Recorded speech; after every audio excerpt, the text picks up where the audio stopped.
चलिए बेटा आगे बढ़ते हैं। एक छोटी सी हेडिंग लिखेगा, force and torque on current carrying loop. वैसे करंट कैरिंग लूप पर हम फोर्स और टॉर्क वैसे देख चुके हैं कि मैग्नेटिक फील्ड के अंदर करंट कैरिंग लूप कैसे पड़ा हो तो उस पर कितना फोर्स लगेगा और कितना टॉर्क लगेगा। बट हम थोड़ा सा और एक दो बातें और डिटेल में देख रहे हैं। हमारे पास इस रीजन के अंदर ऐसे मैग्नेटिक फील्ड है यूनिफॉर्म, और इस यूनिफॉर्म मैग्नेटिक फील्ड के अंदर बड़ा एक लूप है, रेक्टेंगुलर लूप है, जिसके विड्थ जो है बड़ा वो b है, लेंथ जो आपके पास l है, और नंबर ऑफ टर्न्स जो आपके पास वो n है। अगर लूप है तो ऑब्वियस बात है कि यूनिफॉर्म मैग्नेटिक फील्ड के अंदर पड़ी है तो ऑब्वियस बात है उस पर लगने वाला जो मैग्नेटिक फोर्स आएगा मेरे प्यारे बच्चों वो तो जीरो आएगा। लेकिन जैसा कि आप जानते हैं, आपने देखा भी है, आपको आइडिया भी है कि उस पर भले ही फोर्स जीरो हो लेकिन टॉर्क तो फिर भी आ सकता है। अब मेरी बात सुनना बेटा, मैग्नेटिक फील्ड जो है वो इस तरफ है, मैग्नेटिक फील्ड जो है वो इस तरफ है, और जो लूप है वो बड़ा सम वॉट लाइक दिस है। जो मैग्नेटिक लूप लूप है करंट कैरिंग लूप वो बड़ा लगभग ऐसा सा है। आप जानते हो कि उसका मैग्नेटिक डायपोल मोमेंट कितना होता है और किधर होता है। उसका मैग्नेटिक डायपोल मोमेंट होता है करंट इनटू एरिया। एक लूप का एरिया जो होगा that will be A B. ऐसे कितने लूप हैं? n लूप है, तो ऑफ कोर्स बड़ा जो मैग्नेटिक डायपोल मोमेंट होगा that will be current into n times A B. Sir उसकी डायरेक्शन क्या होगी? उसकी डायरेक्शन हमेशा एरिया वेक्टर की तरफ होती है। सर ये एरिया वेक्टर किधर होता है? मैं कई बार बता चुका हूँ कि लूप अगर इस तरह से है तो लूप जिस सरफेस में है उस सरफेस के परपेंडिकुलर डायरेक्शन में आपका एरिया का लूप रहेगा, एरिया की डायरेक्शन रहेगी, एरिया वेक्टर की डायरेक्शन रहेगी। सर लेकिन इसके परपेंडिकुलर डायरेक्शन हो सकती है इधर भी और इधर भी। सर कौन सी लूप? अगर आपका करंट ऐसे है तो बड़ा एरिया वेक्टर आएगा इस तरफ, जिस तरफ आपका एरिया वेक्टर आएगा उसी तरफ आपका मैग्नेटिक डायपोल मोमेंट भी आएगा। इस बार बड़ा आपका जो लूप है वो एग्जैक्टली ऐसे नहीं है, थोड़ा सा टिल्टेड है।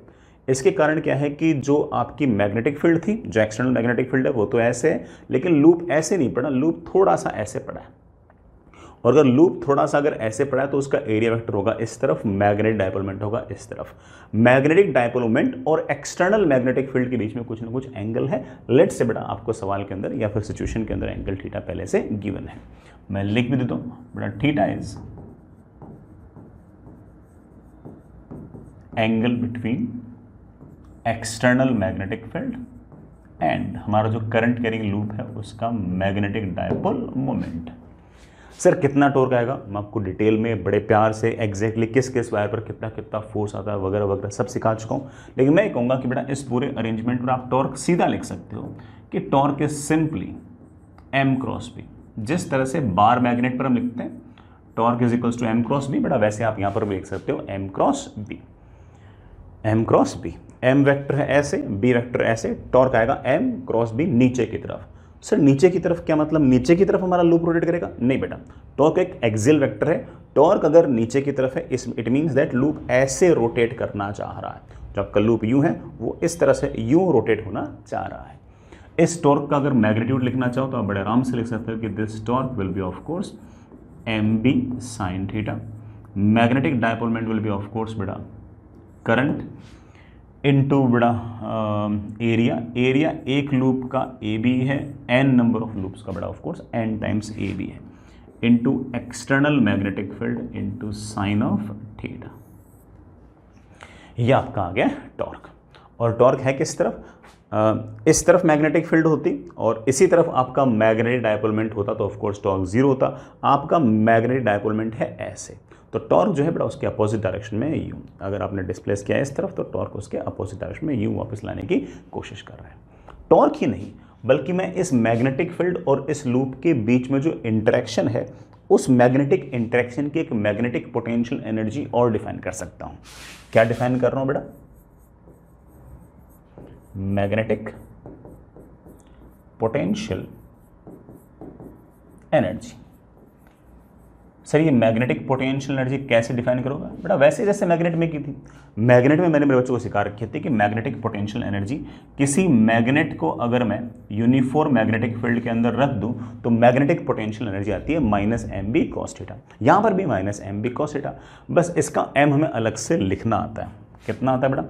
ऑफ कोर्स n टाइम्स, ओहो बेटा माइनस तो लगाया नहीं मैंने, formula minus n times i into a into b into capital B into cos of theta. ये आपकी बेटा मैग्नेटिक पोटेंशियल एनर्जी। ये बड़ा आपकी मैग्नेटिक पोटेंशियल एनर्जी। तो टॉर्क भी हमें लिखना आता है, बट मैग्नेटिक पोटेंशियल एनर्जी हमें लिखनी आती है। हालांकि फॉर्मूले नए नहीं है, बड़ा फॉर्मूला तो बड़ा वही है जो हमने पहले से सीख रखे हैं। कब सीखे थे बड़ा, बार मैग्नेट वाले केस में सीखे थे। बस हमने यहाँ पर नया क्या सीख लिया कि किसी भी करंट कैरिंग लूप को हम एक बार मैग्नेट की तरह मान सकते हैं, और जिस तरह से बार मैग्नेट पर टॉर्क और पोटेंशियल एनर्जी लिखते हैं बड़ा, बिल्कुल वैसे इस पर भी हम टॉर्क और पोटेंशियल एनर्जी लिख सकते हैं। ठीक, इसमें दो बड़ा मुझे केसेस डिस्कस करने हैं बड़ा, इसमें मुझे दो स्पेशल केसेस डिस्कस करने। केस 1 सुनना बेटा, इस पूरे की पूरे रीजन के अंदर ऐसे अंदर की तरफ कोई मैग्नेटिक फील्ड है एक्सटर्नल, और ये यूनिफॉर्म है बेटा। एक्सटर्नल मैग्नेटिक फील्ड है जिसकी वैल्यू है बेटा लेट से B। इसके अंदर, इस पूरे के पूरे अरेंजमेंट के अंदर ऐसे बड़ा कोई करंट कैरिंग लूप पड़ा है।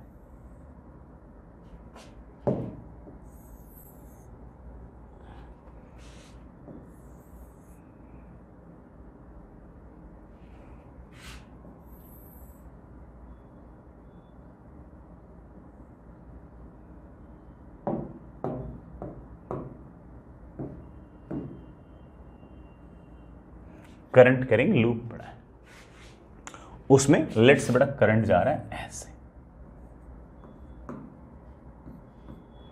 करंट जा रहा है ऐसे बड़ा। लेंथ L है, विड्थ B है, नंबर ऑफ टर्न्स जो आपके पास वो N है।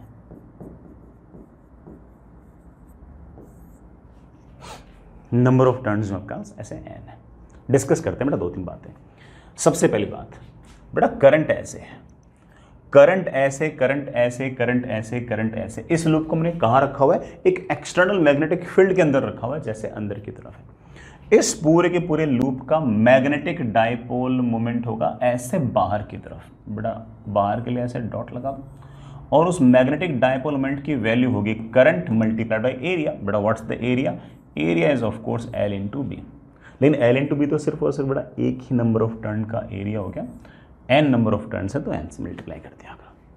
मैग्नेटिक डाइपोल मोमेंट है बाहर की तरफ, मैग्नेटिक फील्ड है अंदर की तरफ। ऑफ कोर्स इन दोनों के बीच में जो एंगल है बेटा 180 डिग्री है, 180 डिग्री। मैं श्योर हूं कि इस यूनिफॉर्म मैग्नेटिक फील्ड के अंदर अगर लूप पड़ा है तो उस पर बेटा ऑफ कोर्स मैग्नेटिक फोर्स तो जीरो आएगा।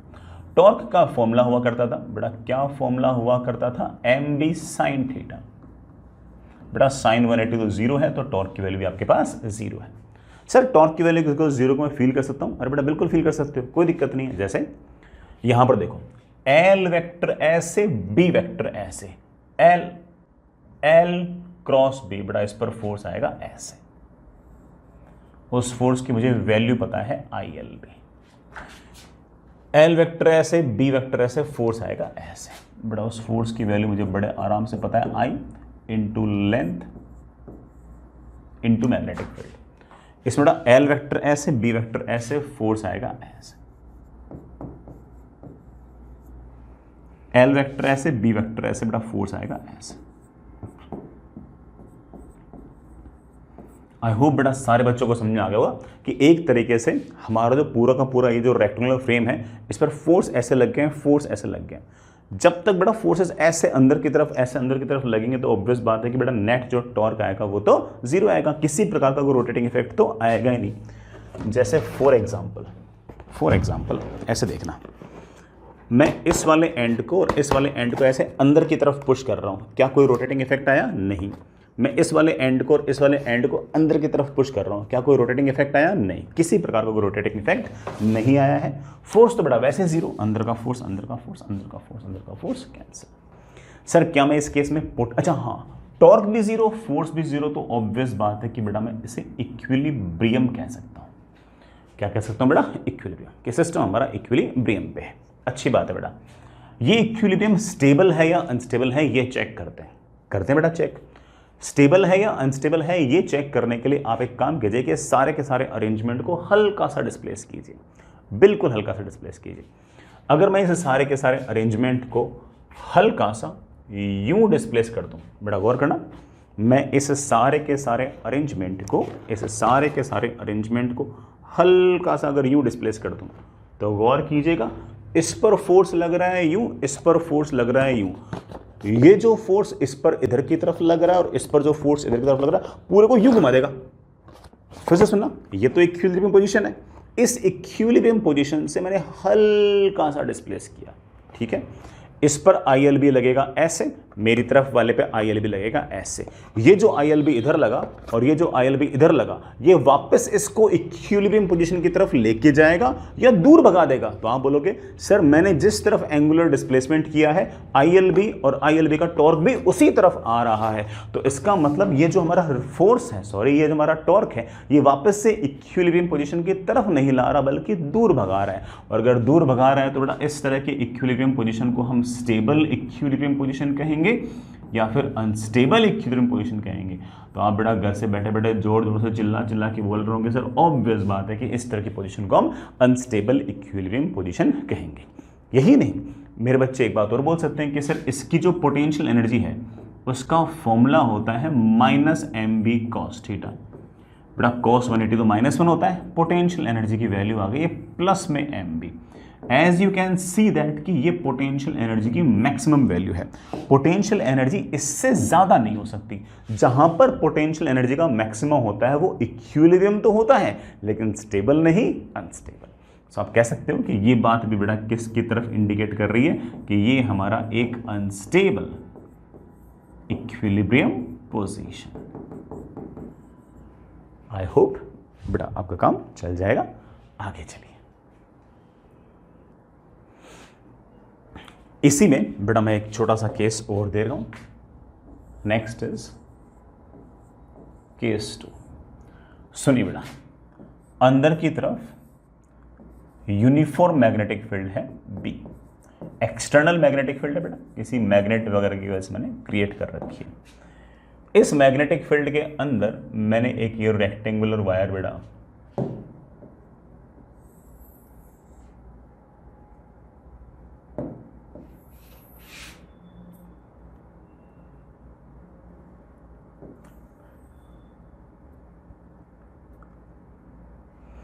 ये बेटा मेरे पास वायर, इस वायर में बेटा लेट से current is like this, current is like this, current is like this, current is like this. यहां से यहां तक की जो लेंथ है बेटा आपके पास L है,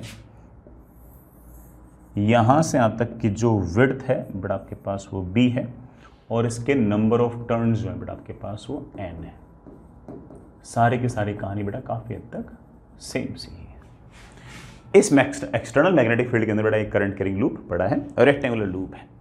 सबसे पहली बात, इसका मैग्नेटिक डायपोलमेंट कितना होगा और किधर होगा। करंट जा रहा है यूं, तो राइट हैंड को यूं घुमाओ, अंगूठा आ गया अंदर की तरफ, तो आपका मैग्नेटिक डायपोलमेंट आ गया अंदर की तरफ। मैं तो वैल्यू भी लिख सकता हूं, current multiplied by area, area will be of course L into B. लेकिन ऐसे कितने टर्न्स हैं, n टर्न्स हैं, तो ऑफ कोर्स बेटा एरिया को हम n से मल्टीप्लाई कर देंगे। ठीक है बेटा,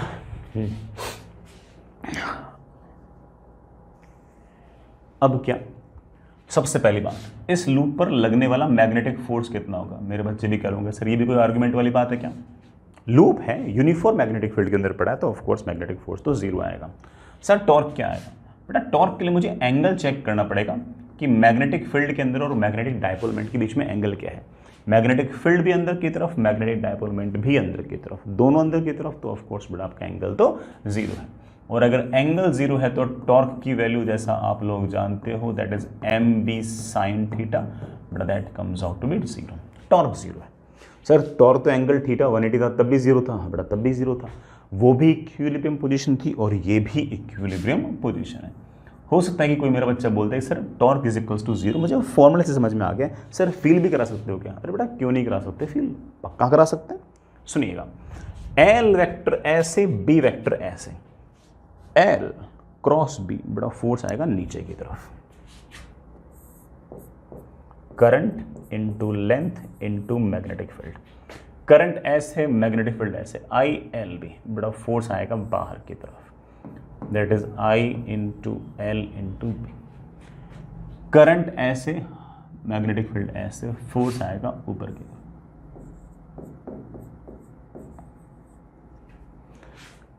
करंट आएगा ऐसे, मैग्नेटिक फील्ड आएगा ऐसे, I into L into B. ये वाला फोर्स कैंसिल, ये वाला फोर्स कैंसिल, सारे फोर्स कैंसिल। लेकिन सर टॉर्क जीरो कैसे हुआ? बेटा टॉर्क जीरो जरा इमेजिन करना है इस बात को कि मैं ऊपर की तरफ आई बी बी और नीचे की तरफ आई बी बी से खींच रहा हूँ। ऐसे अगर खींचोगे क्या कोई रोटेटिंग इफेक्ट आएगा क्या? नहीं। इधर की तरफ आई एल बी से और इधर की तरफ आई एल बी से खींच रहा हूँ, बड़ा सच्ची में पुल कर रहा हूँ, मजाक नहीं कर रहा हूँ। मैं दोनों तरफ से बाहर की तरफ पुल कर रहा हूँ। क्या आपने कोई टॉर्क वॉर्क बेटा कोई रोटेटिंग इफेक्ट प्रोड्यूस किया क्या? ऑफ कोर्स हम कोई टॉर्क वॉर्क प्रोड्यूस नहीं कर पाए। बेटा देखना मैं इसको बाहर पुल कर रहा हूँ, इसको बाहर पुल कर रहा हूँ, क्या प्रोड्यूस कर पाए? नहीं कर पाए। तो टॉर्क आपका जीरो आएगा। इतना आप समझिए। लेकिन आप कहोगे सर ये स्टेबल है या अनस्टेबल है? बेटा स्टेबल है या अनस्टेबल है आप इसको पोटेंशियल एनर्जी के टर्म से भी समझ सकते हो और आप ऐसे भी समझ सकते हो कि एक काम करो, सबसे पहले आप है ना इस पूरे के पूरे अरेंजमेंट को लेट से इस एक्सिस के अबाउट थोड़ा सा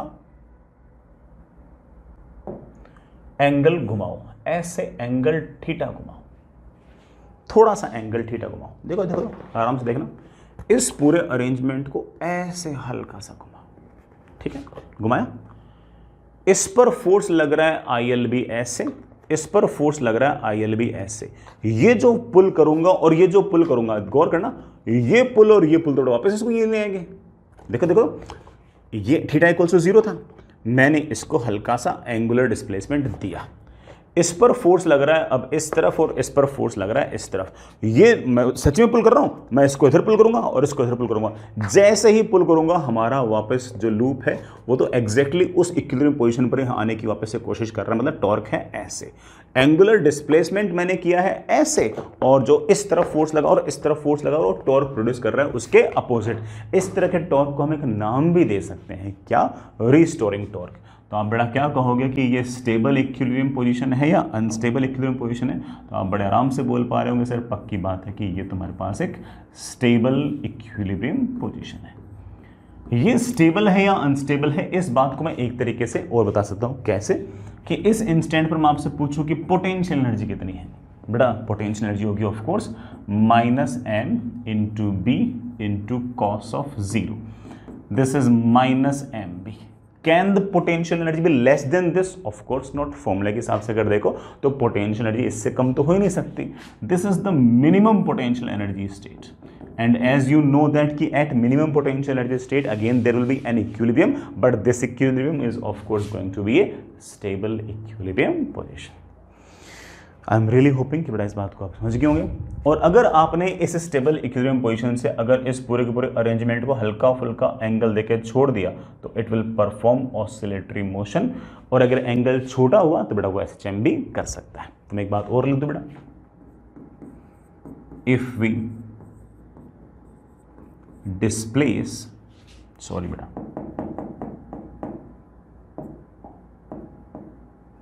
if we give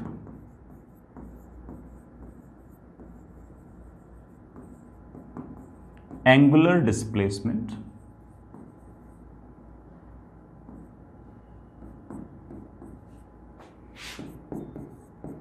to this loop,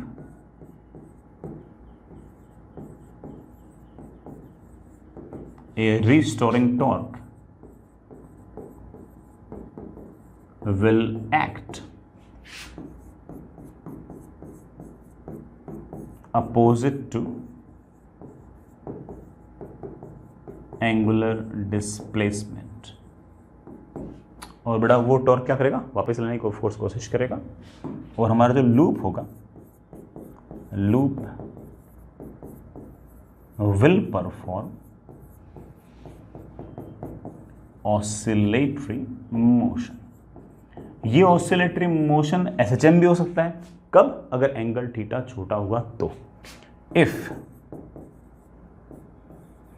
angular displacement is small then this oscillatory motion is of course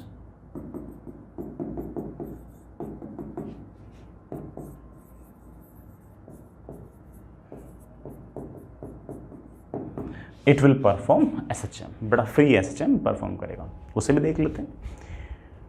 चलिए बेटा उसे भी देख लेते हैं। सुनना बच्चों, आपके पास इस तरह का बेटा करंट कैरिंग लूप है, ओ सॉरी,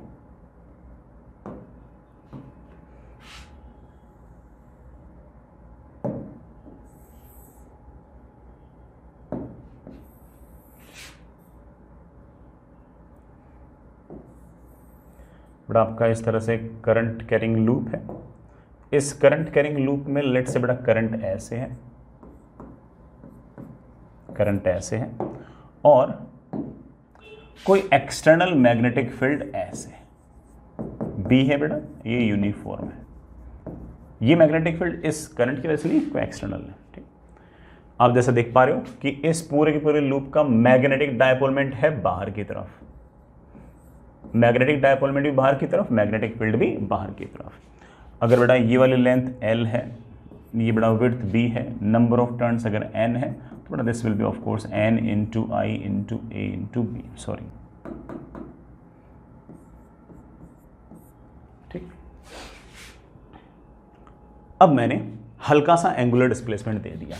लेट्स से बेटा मैंने इस पूरे के पूरे अरेंजमेंट को ऐसे हल्का सा एंगुलर डिस्प्लेसमेंट दे दिया थीटा, तो हम जानते हैं कि इसके अपोजिट डायरेक्शन में एक टॉर्क लगेगा। उस टॉर्क की वैल्यू क्या होगी? टॉर्क की वैल्यू होगी बेटा, बोलना बोलना बोलना बोलना, शुरुआत में तो आपका मैग्नेटिक डायपोलमेंट भी बाहर की तरफ और मैग्नेटिक फील्ड भी बाहर की तरफ।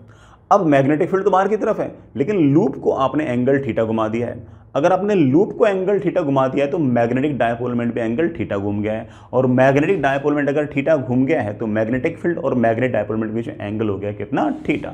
तो एक रीस्टोरिंग टॉर्क आएगा, जिस टॉर्क की वैल्यू बेटा कितनी आएगी? m into B into sine of theta.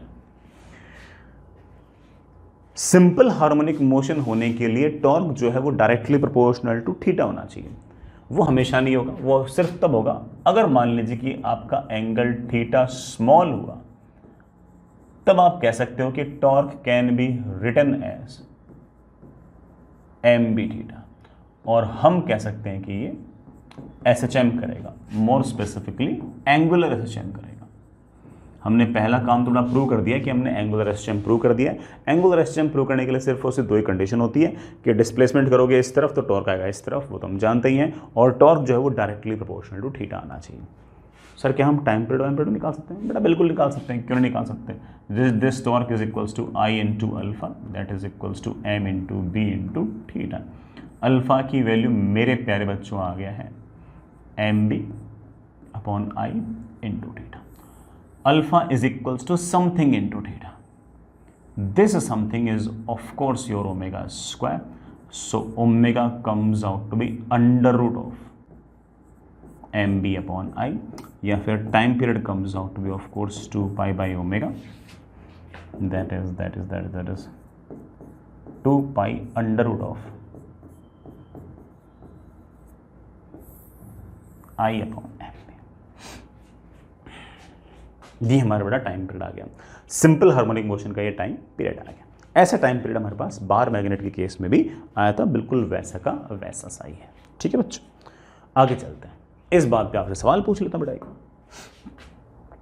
Formula based सवाल है, कोई ऐसे बड़ा नया सवाल नहीं है। मेरे पास एक वायर है बेटा,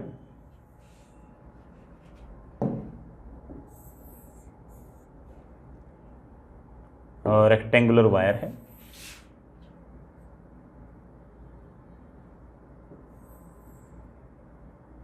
ऐसे, जिसकी लेंथ L है, विड्थ B है, और नंबर ऑफ टर्न्स जो है वो N है।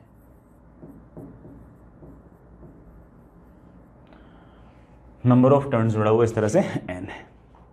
इस पूरे के पूरे रीजन के अंदर ऐसे अंदर की तरफ बड़ा मैग्नेटिक फील्ड है, ये कोई एक्सटर्नल मैग्नेटिक फील्ड है यूनिफॉर्म, और इस एक्सटर्नल मैग्नेटिक फील्ड के अंदर बड़ा आपके पास ये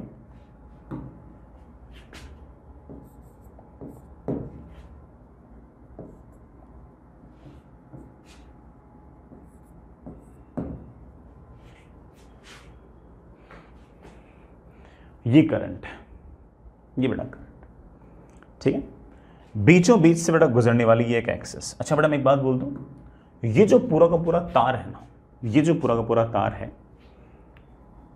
ये तार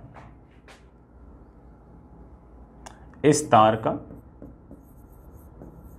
यूनिफॉर्म वायर है बेटा, मास पर यूनिट लेंथ जो है वो मुझे लैम्डा दे रखा है बेटा, मास भी दिया हो सकता है, ठीक है, वही की बात है। इसका मास पर यूनिट लेंथ मुझे लैम्डा दे रखा है, ठीक है। और ये बेटा बीचों बीच से गुजरने वाली एक्सिस है, मिड से गुजरने वाली एक्सिस है। और मैंने इस सारे के सारे अरेंजमेंट को ऐसे छोटा सा एंगल देकर छोड़ दिया। तो जैसे बेटा ऐसे छोटा सा एंगल देकर छोड़ोगे, ये लूप ऐसे ऐसे ऐसे ऐसे यूं ऑसिलेट करेगा। आपको सिर्फ और सिर्फ टाइम पर निकालना है। Find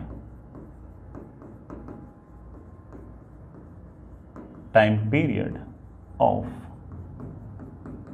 simple harmonic motion of this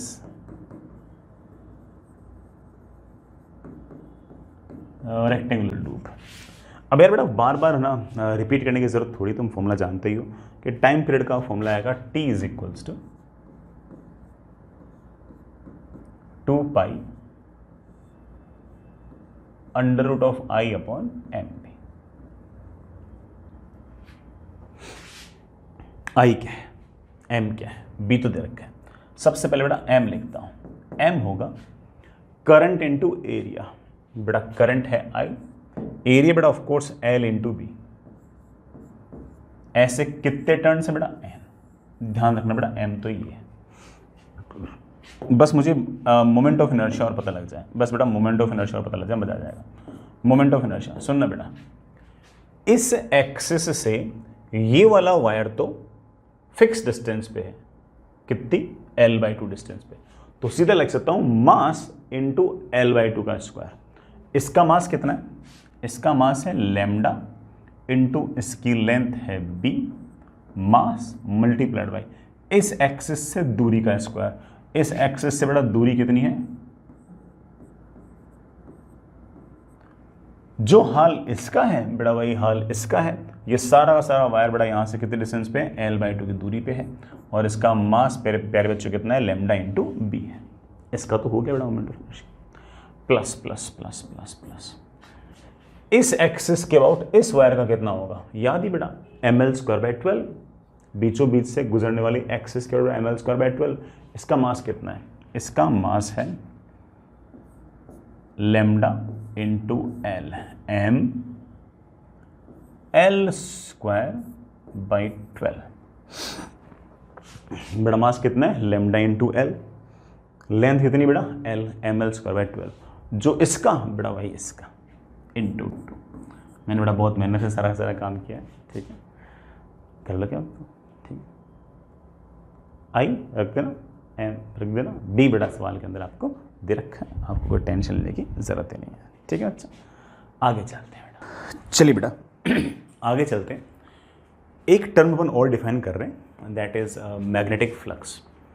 जैसे याद करो कि इलेक्ट्रिक फ्लक्स भी हमने एक बार टर्म डिफाइन की थी, और हमने कहा था कि किसी भी सरफेस से कितनी ज़्यादा number of electric line of forces cross कर रही है, उसको डिफाइन करने के लिए हम लोगों ने एक फिजिकल क्वांटिटी डिज़ाइन की थी, दैट वाज इलेक्ट्रिक फ्लक्स। वैसे ही किसी सरफेस से कितनी ज़्यादा number of magnetic line of forces cross कर रही है, उस नंबर को डेजिग्नेट करने के लिए, फिर उस नंबर को रिप्रेजेंट करने के लिए मैं एक फिजिकल क्वांटिटी डिफाइन कर रहे हैं, दैट इज मैग्नेटिक फ्लक्स। पहली बात, it represents the number of magnetic line of forces crossing a surface. किसी सरफेस से कितने ज़्यादा magnetic line of forces cross कर रही है, उसको रिप्रेजेंट करेगा आपका मैग्नेटिक फ्लक्स। जैसे बेटा मान लीजिए कि आपके पास कोई सरफेस है इस तरह से, मैंने इसमें एक छोटा सा एरिया लिया, लेट से ds। इसका एरिया वेक्टर आप लोग जानते हो बेटा ऐसे आएगा हमेशा सरफेस के परपेंडिकुलर। इस रीजन के अंदर लेट से इस पॉइंट पर मैग्नेटिक फील्ड है इस तरह से b। इस b वेक्टर के और इस छोटे से एरिया वेक्टर के बीच में जो एंगल है लेट से वो आपके पास है थीटा। इस b के दो कंपोनेंट आएंगे, एक तो आएगा b cos θ और एक आएगा b sin θ। b sin θ के कारण जो लाइन है ना वो बेटा सिर्फ और सिर्फ सरफेस को टच करते हुए चली जाएगी, सरफेस को क्रॉस नहीं करेगी। सरफेस को क्रॉस करने के लिए जिम्मेदार सिर्फ और सिर्फ आपका b cos θ है।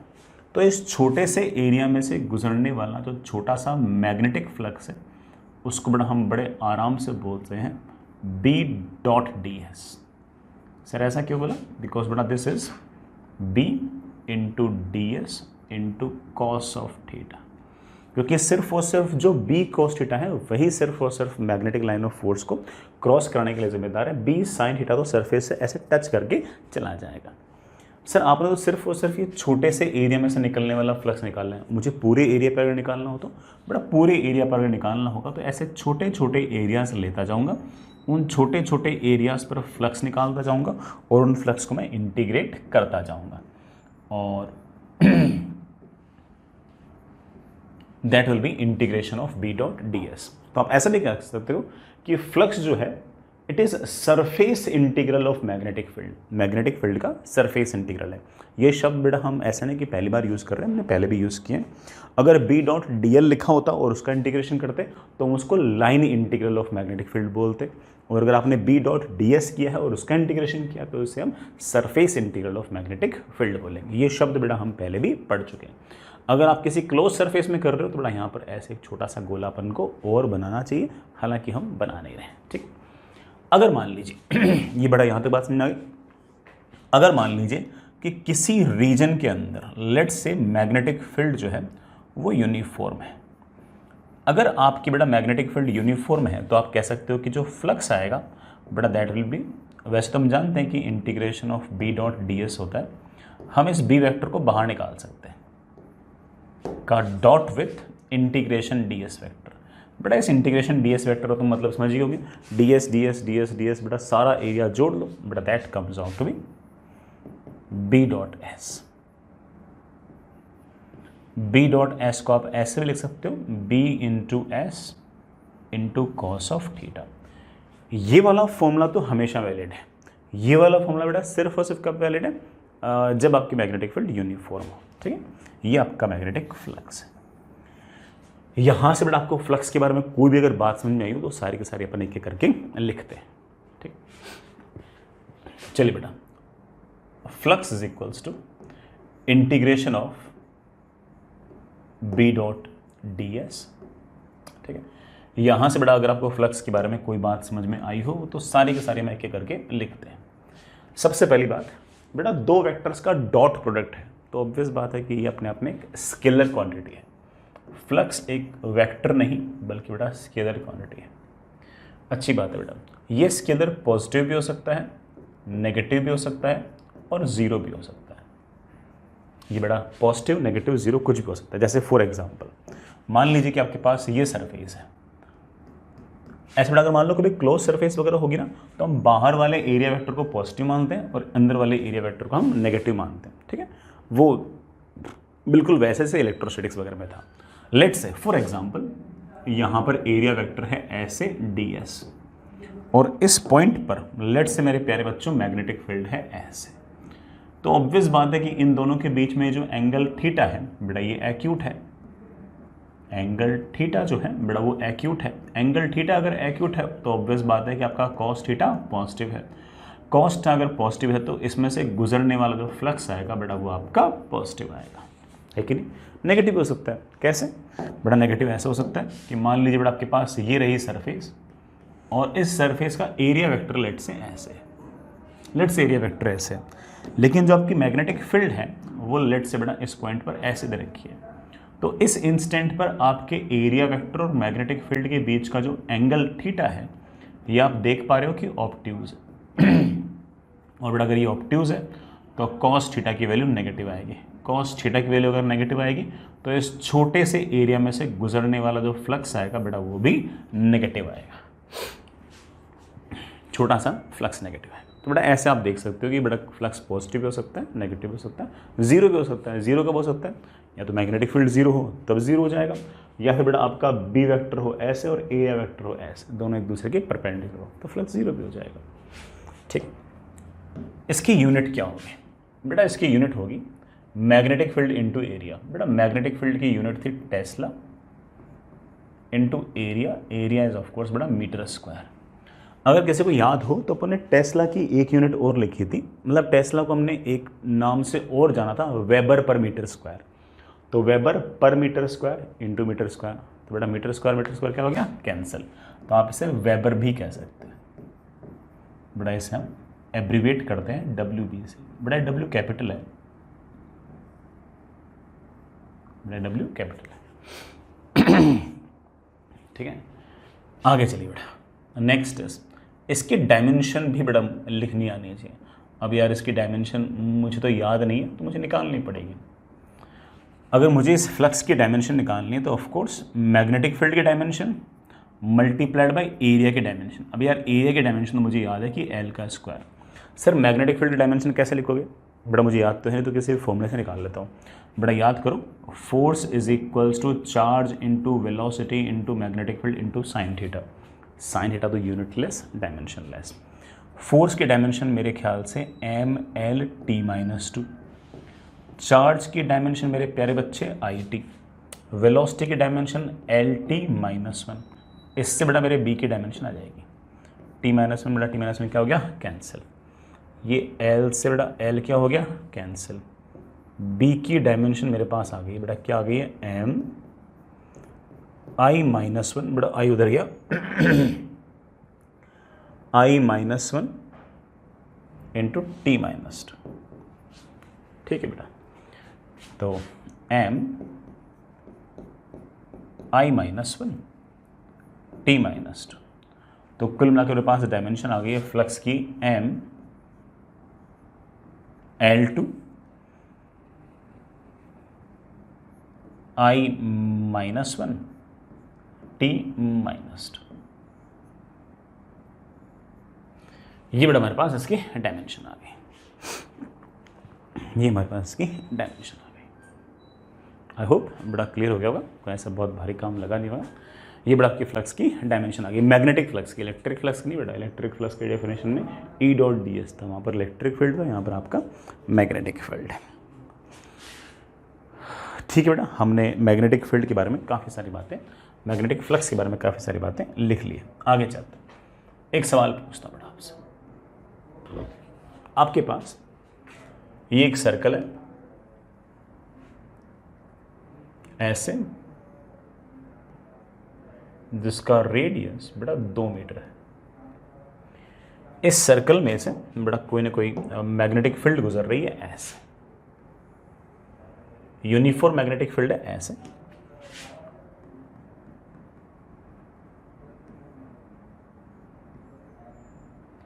मैग्नेटिक फील्ड जो है बेटा आपके पास वो लेट से 40 मिली टेस्ला है, 40 मिली टेस्ला है। मेरा सवाल आपसे ये है कि फाइंड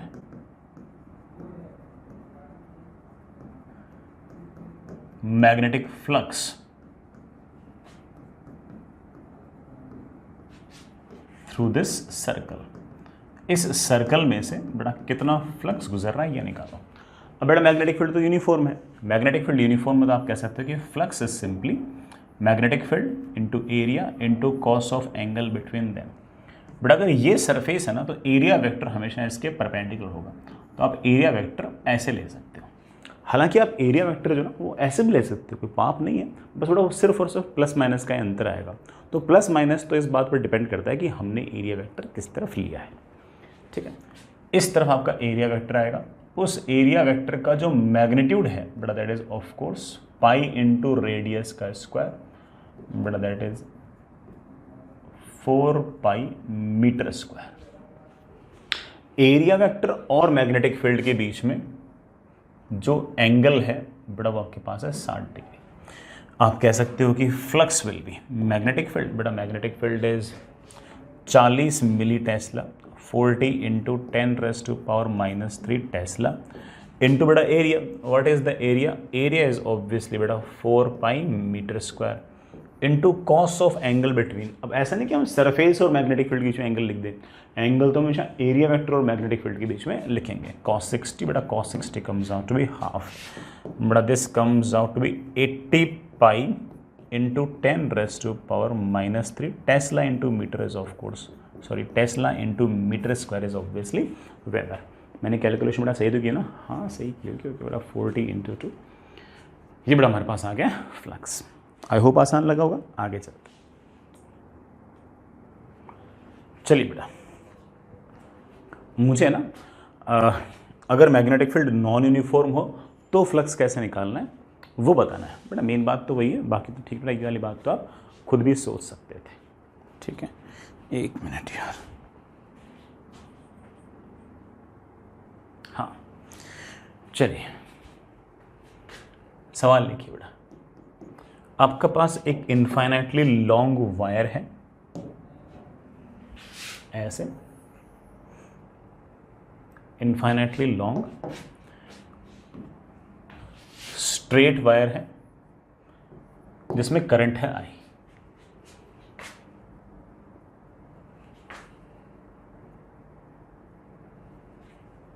ठीक है, और मेरे पास ऐसे एक रेक्टेंगल मैंने ऐसे बना रखा है, इसके पैरेलल बेटा मैंने ऐसे एक रेक्टेंगल बना रखा है।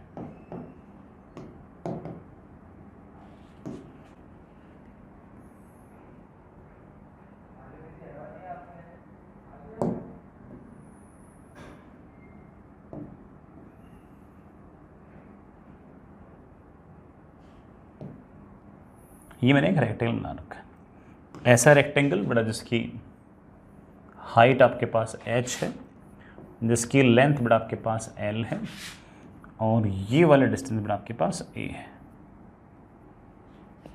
ठीक है, ये रेक्टेंगल में पहले बोल बेटा रेक्टेंगुलर लूप है, और बेटा पैरेलल है। ये वाले लेंथ, ये वाला लेंथ, ये वाला लेंथ पैरेलल है, ये वाला लेंथ, ये वाला लेंथ, ये वाला लेंथ, इस वाले लाइन के ये वाला लाइन और ये वाला लाइन ऑब्वियसली परपेंडिकुलर है। फाइंड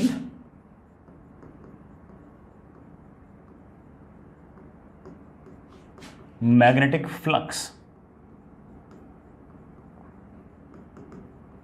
passing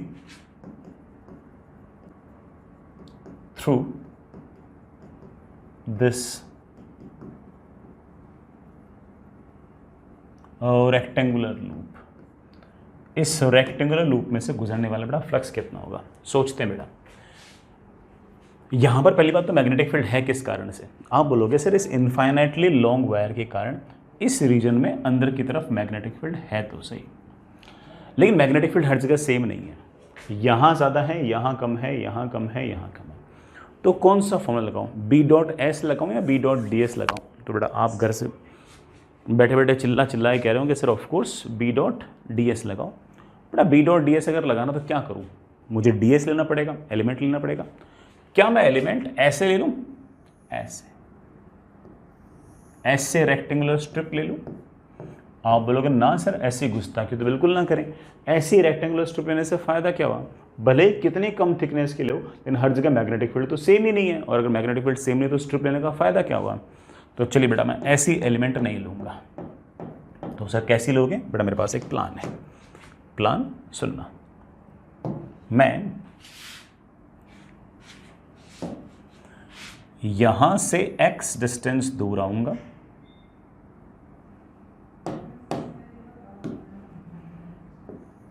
और ऐसे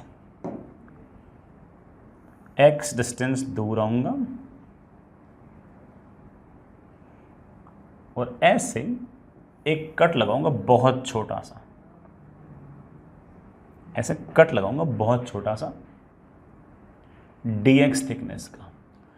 ये ds थिकनेस इतनी छोटी है कि मैं यहां और यहां मैग्नेटिक फील्ड सेम मान सकता हूं, और ऑफ कोर्स इस इनफाइनाइटली लॉन्ग वायर से ये वाला डिस्टेंस, ये वाला डिस्टेंस, ये वाला डिस्टेंस, सारे डिस्टेंस सेम है, तो मैग्नेटिक फील्ड भी सेम है। इस इनफाइनाइटली लॉन्ग वायर के कारण मैग्नेटिक फील्ड आएगी अंदर की तरफ, अंदर की तरफ, अंदर की तरफ। वो मैग्नेटिक फील्ड मुझे लिखनी आती है म्यू नॉट आई अपॉन 2 पाई, यहाँ से तक की डिस्टेंस बेटा दैट इज dx। ये तो मैग्नेटिक फील्ड है, सर मुझे तो फ्लक्स निकालना है। इस सरफेस का एरिया कितना है, इस सरफेस का बेटा एरिया छोटा सा आएगा, that will B length into width. Length है h, बेटा विड्थ है dx। अब देखो जो पट्टी है ना बेटा, आपकी पट्टी है वो ऐसे है, यूं है, ये तो सरफेस है बेटा। एरिया वेक्टर किस तरफ होगा, उसके परपेंडिकुलर, या तो अंदर की तरफ या बाहर की तरफ। बाई कन्वेंशन हम किधर ही मान सकते हैं, अंदर ही मान सकते हैं और बाहर ही मान सकते हैं, लेकिन अगर एक बार आपने मान लिया तो मैं उस पर स्टिक करना है कि हमें इस डायरेक्शन को पॉजिटिव मानेंगे। तो मैंने एक काम किया, कि मैंने एरिया मान लिया अंदर की तरफ। अगर आपने बाहर मान लिया तो सिर्फ और सिर्फ प्लस माइनस का अंतर आएगा और कोई अंतर नहीं आएगा। तो मैंने एरिया वेक्टर मान लिया ऐसे अंदर की तरफ। तो इस छोटे से लूप में से गुजरने वाला जो फ्लक्स आएगा वो छोटा सा आएगा, इसलिए डी फाई लिख रहा हूँ। उस फ्लक्स की वैल्यू होगी मैग्नेटिक फील्ड इनटू छोटा सा एरिया इनटू दोनों के बीच में cos of angle. Magnetic field is of course mu naught I upon 2 pi x into बेटा ये वाला area is obviously H into D x into cos of angle between them. बेटा क्या एंगल है? मैग्नेटिक फील्ड भी अंदर की तरफ, हमने मान लिया एरिया वेक्टर भी अंदर की तरफ, तो ऑफ कोर्स 0। आपने अगर बेटा पाई मान लिया तो भी कोई दिक्कत नहीं, प्लस माइनस का अंतर आएगा, वैल्यू तो सेम आएगी। ठीक है सर, मुझे तो पूरा फ्लक्स चाहिए। अरे मेरे प्यारे बच्चे, अगर तेरे को पूरा फ्लक्स चाहिए तो ऐसे छोटी छोटी रेक्टेंगुलर स्ट्रिप्स बनाता जा। सबसे पहले रेक्टेंगुलर स्ट्रिप तेरे को बनानी पड़ेगी यहाँ पर, जिसके लिए तू एक्स की वैल्यू को ए रखेगा, फिर यहाँ पर, फिर यहाँ पर, फिर यहाँ पर, फिर यहाँ पर, फिर यहाँ पर, लास्ट वाले यहाँ पर, जिसके लिए तेरे को एक्स की वैल्यू ए प्लस एल रखनी पड़ेगी। तो उन सब का एरिया, सो बेटा उनमें से निकलने वाला फ्लक्स जो है वो लिख दे और जोड़ दे। म्यू नॉट बाहर, आई बाहर, एच बाहर, 2 पाई बाहर, integration of D x upon x. बेटा एक्स की वैल्यू को कहाँ से कहाँ तक इंटीग्रेट करूंगा? ए से लेकर ए प्लस एल तक। और मेरे पास आंसर आ गया बेटा mu naught I H upon 2 pi log of A plus L upon A. बेटा दिस इज द फ्लक्स। प्यारे बच्चों, दिस इज द फ्लक्स। बेटा ये पाई है, ठीक है, मैंने थोड़ा स्टाइल में लिख दिया। ये बेटा अपना फ्लक्स है। कोई बच्चा कहते सर मैं तो है ना एरिया वेक्टर सिर्फ बाहर की तरफ मानूंगा। बेटा इतना ही आएगा तेरा आंसर, तेरा माइनस से आएगा, है ना। लेकिन फ्लक्स की जो क्वांटिटी होगी ना वो तो सेम होगी। बस आपके और मेरे नोटेशन में अंतर क्या है कि मैंने एरिया वेक्टर अंदर मान लिया, आपने एरिया वेक्टर बाहर मान लिया, उससे कोई बहुत बड़ा पहाड़ नहीं टूट पड़ता। ठीक, आई होप समझ गए इस बात को। हालांकि हम कोशिश करते हैं कि हम प्लस वाला आंसर लिखने की कोशिश करें। ठीक है, आगे चलते हैं बच्चों। नेक्स्ट इज एक हेडिंग लिखिए, work done required to rotate a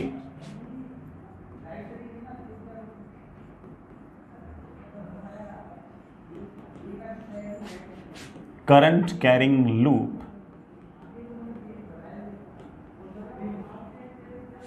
in uniform magnetic field। अरे बेटा बहुत बड़ी हेडिंग हो गई है। तो अरे छोटी सी बात है बेटा, कोई बहुत बड़ा बात नहीं। यूनिफॉर्म मैग्नेटिक फील्ड के अंदर कोई करंट कैरिंग लूप है, उस करंट कैरिंग लूप को हमें रोटेट कराना है, तो कितने वर्क डन की रिक्वायरमेंट होगी? कर लेंगे, सोच लेंगे, सारी बात कर लेंगे बेटा, अपन तो स्मार्ट है ना। मान लीजिए कि आपके पास इस तरह से कोई मैग्नेटिक फील्ड है। एक मिनट, मान लीजिए बेटा इस तरह से आपके पास कोई मैग्नेटिक फील्ड है।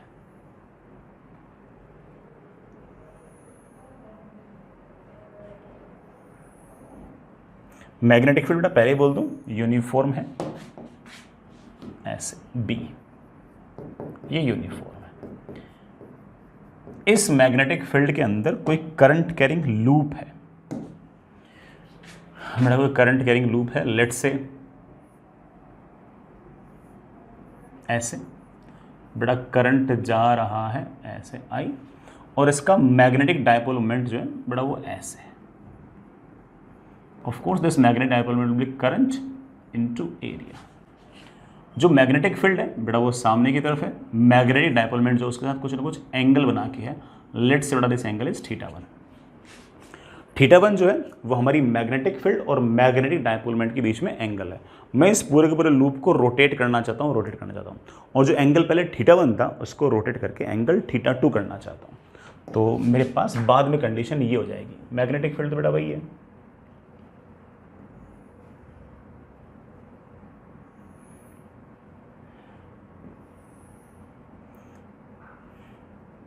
मैग्नेटिक फील्ड तो बेटा वही है, और हमारा जो लूप है बेटा वो लेट से ऐसा हो गया। करंट बेटा उसके अंदर अगेन आई ही जा रहा है, एरिया भी वही है, तो मैग्नेटिक डायपोल मोमेंट भी वही है। बस इस मैग्नेटिक डायपोल मोमेंट का मैग्नेटिक फील्ड के साथ जो एंगल है वो आपने चेंज कर दिया है। पहले एंगल θ1 था, अब बेटा आपका एंगल θ2 है। तो पहले लेट से बेटा लूप जो था वो यूँ था, बेटा पहले लेट से लूप जो था वो यूँ था, अब आपने उसको यूँ कर दिया, ठीक है, एंगल चेंज किया। और आपने जो सारा का सारा काम किया ना बेटा, यहाँ से यहाँ तक ये जो रोटेट किया है ये आपने स्लोली किया है। मैं जानना चाहता हूँ कि एक्सटर्नल एजेंट को कितना वर्क डन करना पड़ा ऐसा करने में। तो मेरे दिमाग में एक प्लान है, हो सकता है कि आपके दिमाग में भी वही प्लान आया हो। आपको याद आ रहा होगा बेटा, work done by external agent can always be written as a U final minus U initial if from initial position to final position you are shifting slowly. Otherwise तो जो एक्सटर्नल एजेंट का वर्क डन है वो दो जगह जाता है, change in kinetic plus change in potential. But change in kinetic तो जीरो, क्योंकि स्लोली कर रहे हो। हाँ, work done by magnetic field होता तो उल्टा होता, you initial minus you final. याद आ गया बेटा, इलेक्ट्रॉन पढ़ा था अपन ने, फिर से लिख दूँ? अच्छा, फिर से लिख दूँ। वर्क डन बाय कोई मैग्नेटिक फील्ड पूछेगा तो बेटा आप हमेशा बोल सकते हो you initial minus you final, और वर्क डन बाय एक्सटर्नल पूछे तो आप you final minus U initial. Sir final potential energy कितनी है और इनिशियल कितनी है? आराम से लिखेंगे। इनिशियल पोटेंशियल एनर्जी है बेटा, इनिशियल पोटेंशियल एनर्जी है बेटा, बताओ क्या फॉर्मूला है? Minus magnetic dipole moment into magnetic field into cos of angle between them. बेटा मैं उसके लिए लिखता हूं minus current into area into B into cos of θ1। बाद में पोटेंशियल एनर्जी कितनी है बेटा? बाद में पोटेंशियल एनर्जी मेरे पास है माइनस एम डी कॉस θ2। वैसे एम दे रखा तो एम यूज कर लो बेटा, मैं एम को बड़ा आराम से लिखता हूँ minus current into area into magnetic field into cos of θ2। तो बेटा this is of course U final minus U initial, U final minus U initial. बेटा मेरे पास आ गया minus I A B cos θ2, minus minus बेटा क्या हो जाएगा? Plus I A B cos θ1। बेटा क्या क्या कॉमन आ रहा है बेटा? मेरे ख्याल से कॉमन आ रहा है तेरे पास आई कॉमन आ रहा है, ए कॉमन आ रहा है, बी कॉमन आ रहा है। वैसे कॉमन लेने की जरूरत नहीं है, एक मिनट, सिर्फ आई कॉमन ले लो, आई कॉमन ले लो। और बेटा अंदर देखो क्या लिखा हुआ है बेटा, मेरे पास लिखा हुआ है A B cos θ1 minus A B cos θ2। तुम जानते बेटा ये ए बी कॉस θ1 क्या है? Area into magnetic field into cos of angle between them. I think बेटा दिस इज इनिशियल फ्लक्स। ये ए, अच्छा बेटा मैंने उल्टा लिख दिया, यहाँ माइनस है, ये θ2 है। ये ए बी कॉस θ2 क्या है? Area into magnetic field into cos of angle between area and magnetic field. बेटा ये आपका बाद का फ्लक्स। तो आप कह सकते हो कि मेरे पास ये आ गया है current multiplied by initial flux minus final flux. तो अगर कोई वर्क डन का फॉर्मूला याद करना चाहे, work done by external agent का अगर फॉर्मूला याद करना चाहे तो वो याद कर सकता है current multiplied with initial flux minus final flux. मुझे ये वाला फॉर्मूला इतना पसंद नहीं है, ठीक है, बच्चों को बड़ा पसंद होता है, किसी न किसी बुक में लिखा रहता है तो बच्चा तो ऐसे कंपेयर करता है कि अरे यार सर ने ना वो बुक में लिखा वाला फॉर्मूला तो कराया नहीं। ये कोई स्टैंडर्ड फॉर्मूला नहीं जैसे अपन याद कर लें। स्टैंडर्ड फॉर्मूला तो ये है कि work done by external is equals to U final minus U initial. क्या हमने ये पहले से पढ़ रखा है? बिल्कुल पढ़ रखा है। क्या हमें पोटेंशियल एनर्जी लिखनी आती है? जी हाँ बिल्कुल आती है। सर ने पोटेंशियल एनर्जी भी लिखना सिखा रखी है, और पोटेंशियल एनर्जी का जो डिफरेंस है वही work done by external agent है, वो भी सर ने सिखा रखा है। तो ये जो फॉर्मूला है तो बड़ा ऐसे ज़बरदस्ती फैंसी है, ठीक है। ये तो एक तरह से इस सवाल का आंसर है, कोई स्टैंडर्ड फॉर्मूला थोड़ी जो एनसीईआरटी के अंदर लिखा होगा। तो एक तरह से तो ये सवाल है, सवाल का जवाब ये है। अब कई लोग इसको भी याद कर लेते हैं। तो मुझे पर्सनली ये वाला फॉर्मूला बिल्कुल भी पसंद नहीं है। मैंने क्यों कराया? हाँ बेटा ठीक है, तुम में से कोशिश हो सकता कोई बच्चा बेटा कोई बुक वुक पढ़ता हो, कहता हो कि सर वहाँ पर ये लिखा हो, तो सर आपने नहीं लिखा है तो मैंने लिखा दिया। अदरवाइज जो बच्चा कॉन्सेप्चुअल डेप्थ में जाता है उसे पता है कि अरे सर सारी फालतू बातें हैं, सर ने ये शुरुआत से पढ़ा रखा है, बहुत बार पढ़ा रखा है, अलग अलग चैप्टर में पढ़ा रखा है, वर्क पावर एनर्जी के अंदर भी पढ़ा रखा है, बाद में सेंटर ऑफ मास में पढ़ा रखा है, आरबीडी के अंदर भी पढ़ा रखा है, फिर इलेक्ट्रो के अंदर भी पढ़ा रखा है, और फिर वापस से अपने मैग्नेटिज्म के अंदर भी पढ़ा रखा है। एंड यू कैसे लिखते हैं वो अगेन हमें सर ने बार बार फॉर्मूला सिखा रखा है, बार बार हमने उसको यूज़ भी किया है। तो समझदार बच्चे तो पता है कि ठीक है सब चीज़ें नॉर्मल से कोई बहुत बड़ा टास्क है नहीं यार।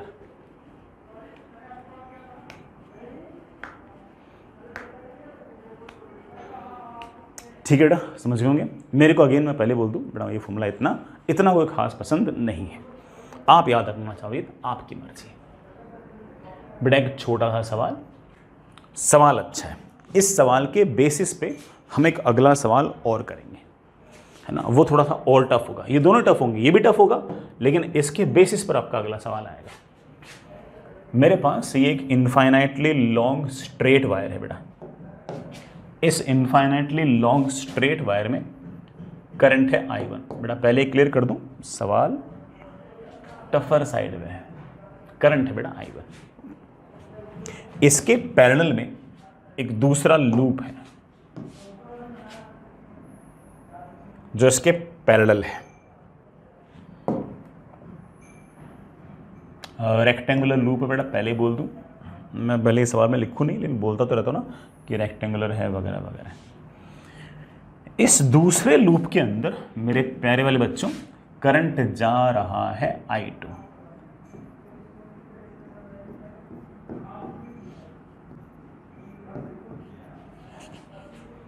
करंट जा रहा है I2। ये जो सेपरेशन है मेरे प्यारे वाले बाल को, ये A है, ये वाला जो सेपरेशन है बेटा ये L है, और यहां से यहां तक का जो सेपरेशन बेटा मेरे पास ये H, ये बेटा H। मेरा सवाल ये है कि इन दोनों के बीच में इंटरेक्शन की मैग्नेटिक पोटेंशियल एनर्जी निकालो। मैं पहले बोल दूं बेटा सवाल आसान नहीं है। फाइंड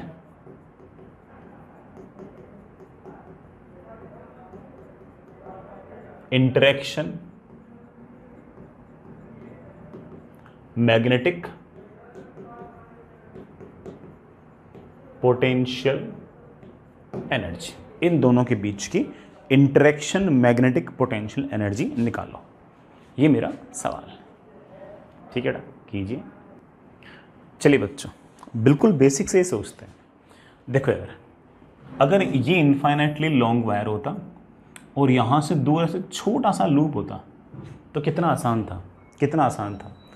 इसकी वजह से मैग्नेटिक फील्ड लिखते हैं यहाँ पर, मल्टीप्लाइड बाय ऑफ कोर्स बड़ा फॉर्मूला कौन सा लगता है, -mb cos थीटा, इसका m लिख देते, ठीक है, सारा का सारा काम बन जाता। लेकिन यहाँ पर दिक्कत ये है कि हर जगह b की वैल्यू सेम नहीं। यहाँ पर दिक्कत क्या है, b की वैल्यू हर जगह सेम नहीं है। हम फॉर्मूला कौन सा लगाने वाले हम जानते हैं, हमारे पास फॉर्मूला तो पता है कि बेटा मैग्नेटिक पोटेंशियल एनर्जी का formula that is -mb cos theta. अब मन तो कर रहा है कि इसका m लिख लो, इसका m लिखना कोई बहुत मुश्किल काम नहीं है, I2 × L × H। लेकिन इस तार की वजह से हर पॉइंट पर मैग्नेटिक फील्ड सेम नहीं है, तो सर क्या करोगे। मेरे पास एक प्लान है। प्लान ये है कि मैं ना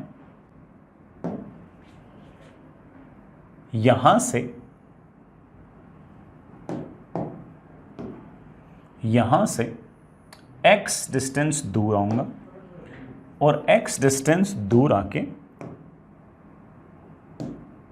ऐसे एक छोटा सा लूप बनाऊंगा। आराम आराम सुने बेटा, कोई जल्दबाजी नहीं मेरे को।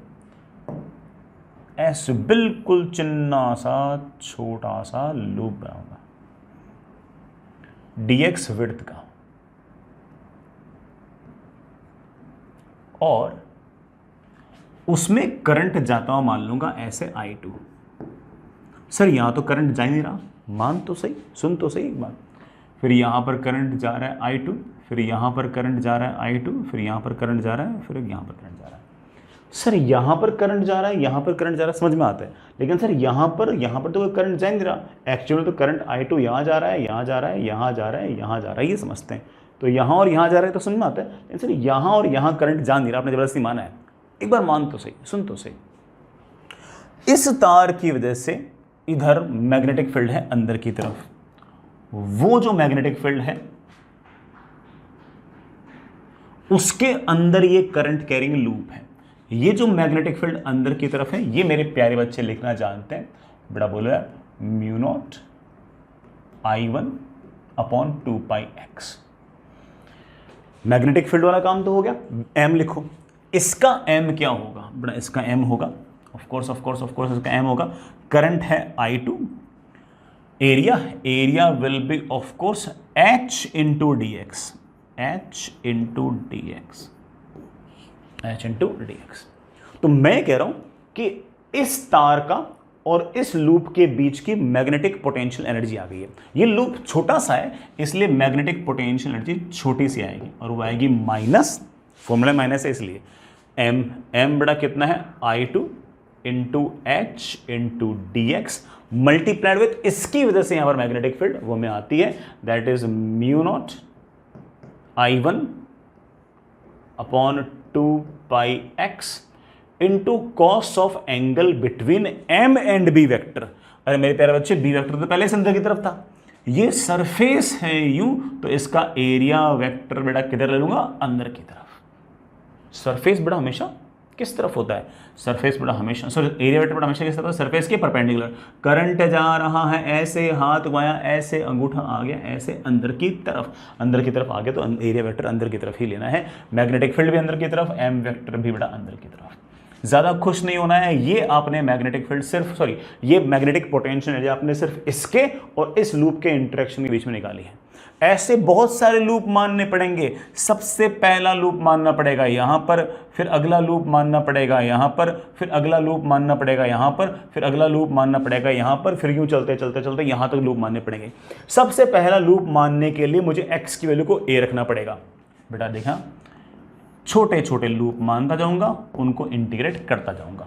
माइनस बाहर mu naught I1 I2, mu naught I1 I2 H बाहर, 2 पाई भी बाहर, integration of dx upon x. Mu naught बाहर, I1 बाहर, I2 बाहर, H बाहर, 2 पाई बाहर, dx अपॉन एक्स अंदर। एक्स की बटा वैल्यू जो कहां से कहां तक इंटीग्रेट करनी है, a से लेकर a प्लस एल, ए से लेकर ए प्लस एल।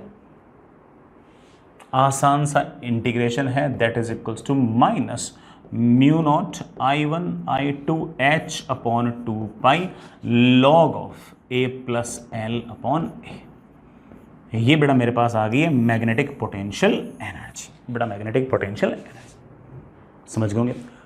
अभी भी किसी किसी बच्चे को दिक्कत होगी, सर बाकी बातें आपके ठीक है, लेकिन सर आपने यहां पर जो लूप माना इसमें मुझे यह दिक्कत है कि सर यहां पर करंट जा रहा है, यहां पर करंट जा रहा है, मानता हूं, लेकिन यहां पर और यहां पर तो कोई करंट जा ही नहीं रहा, तो आखिर मान कैसे लिया आपने।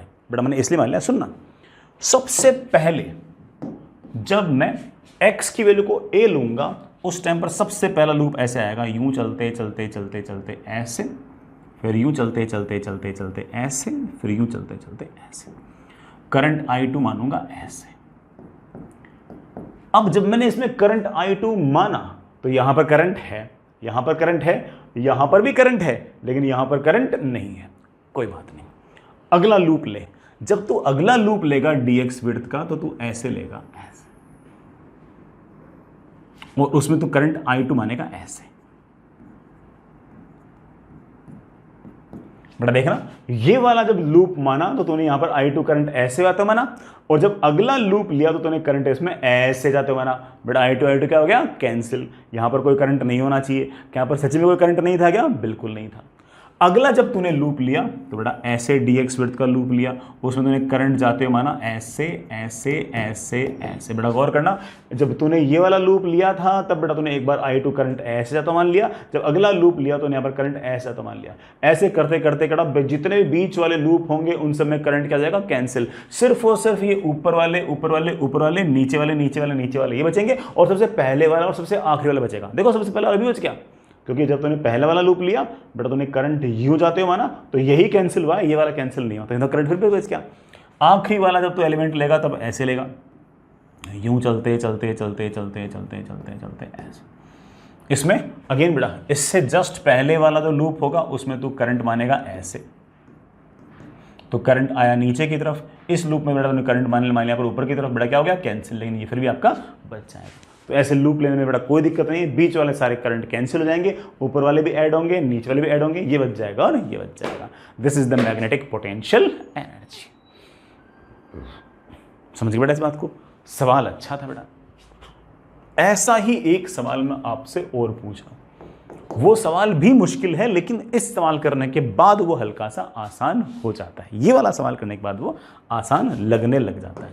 ठीक है, देखना बच्चों, आपके पास इनफाइनाइटली लॉन्ग वायर है बेटा, I1 करंट है, फिक्स है, इसके पैरेलल में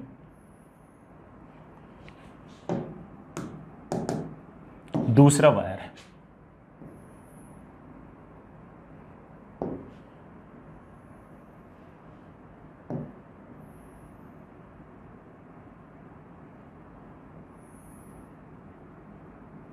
इसके पैरेलल में दूसरा वायर है, दूसरे वाले वायर की बेटा हाइट h है, ये लेंथ मेरे पास l है, और ये वाला डिस्टेंस मेरे पास a है, ठीक है।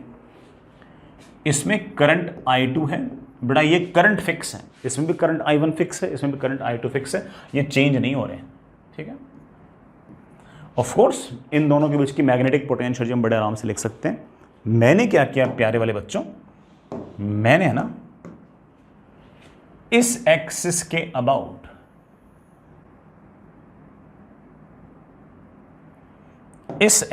अबाउट इस लूप को यूं रोटेट कर दिया पाई, मतलब ये जो लूप यूं पड़ा है ये ऐसे हो गया, इसको पाई रोटेट किया, लेकिन मैंने इसको बिल्कुल स्लोली आराम से रोटेट किया है, आराम से रोटेट किया।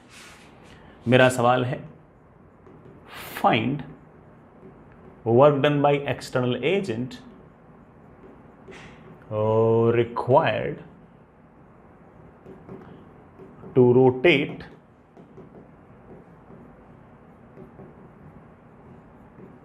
this rectangular loop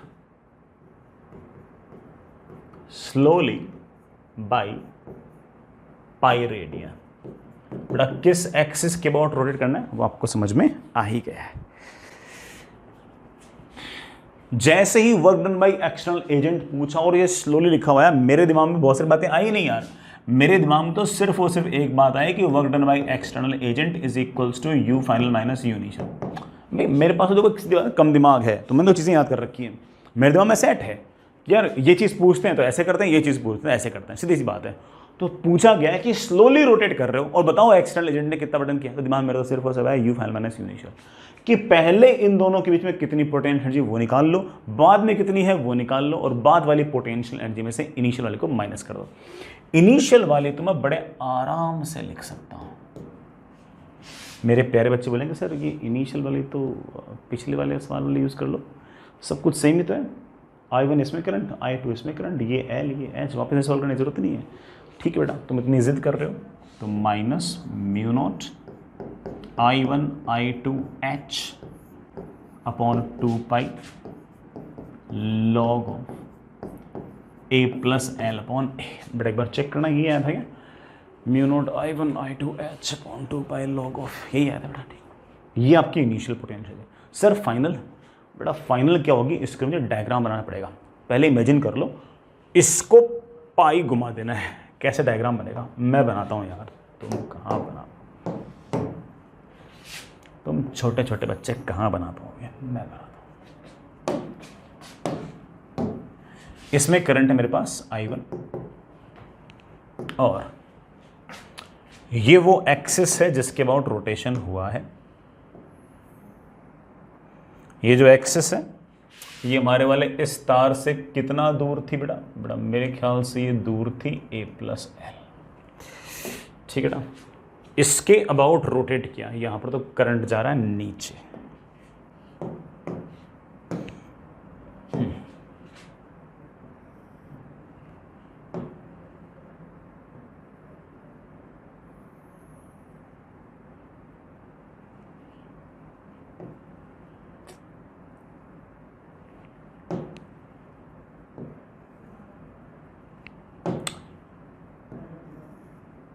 एग्जैक्टली क्यों नहीं आ रहा, ठीक है।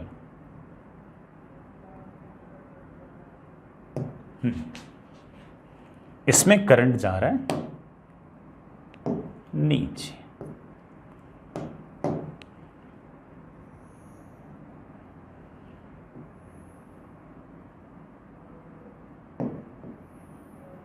ले बेटा, जैसे ही तू इसको रोटेट करेगा मामला ऐसा हो जाएगा। बड़े बात इमेजिन तो होगी ना आप लोगों को कि जैसे ही तू उसको रोटेट करेगा बड़ा दिखने में ऐसा दिख जाएगा, ऐसा दिख जाएगा।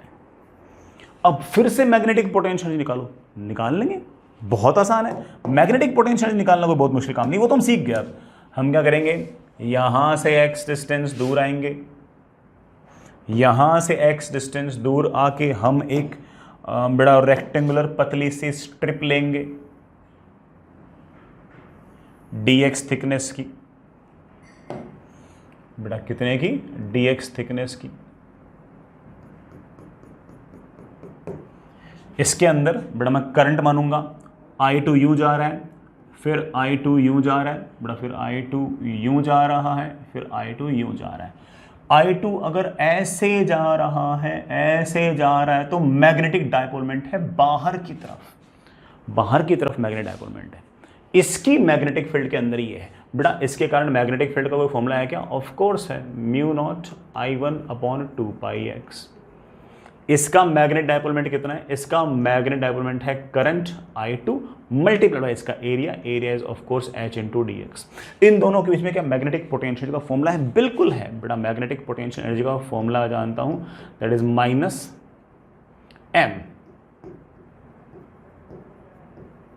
Into b multiplied by cos of angle between them. इस तार की वजह से मैग्नेटिक फील्ड मेरे प्यारे बच्चे बोल रहे हैं अंदर की तरफ, और इसका मैग्नेटिक डायपोलमेंट बोलते मेरे बाहर की तरफ। तो cos पाई बेटा, cos पाई की वैल्यू तो -1 कैंसिल। सर मुझे तो नेट मैग्नेटिक पोटेंशियल एनर्जी बेटा चाहिए, नेट चाहिए, तो म्यू नॉट बाहर, I1 बाहर, I2 बाहर, H बाहर, 2π बाहर, सिर्फ और सिर्फ dx अपॉन x आ गया।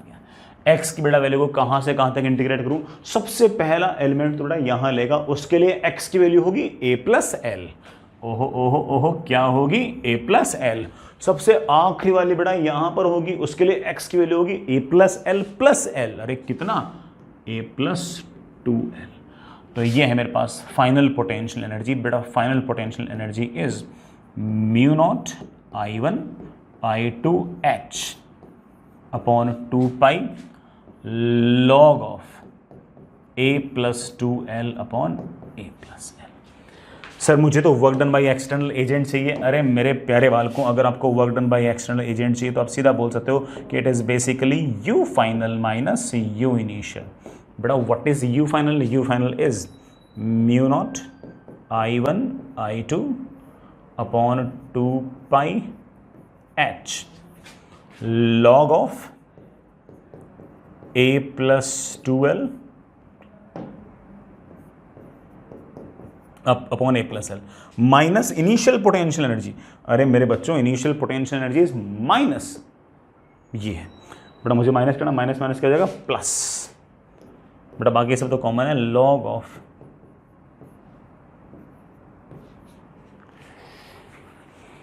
ले बेटा, तेरा आंसर आ गया, that is mu naught I1 I2 H upon 2π log of a plus 2l upon a। ये हमारा आंसर है बेटा, ये हमारा आंसर।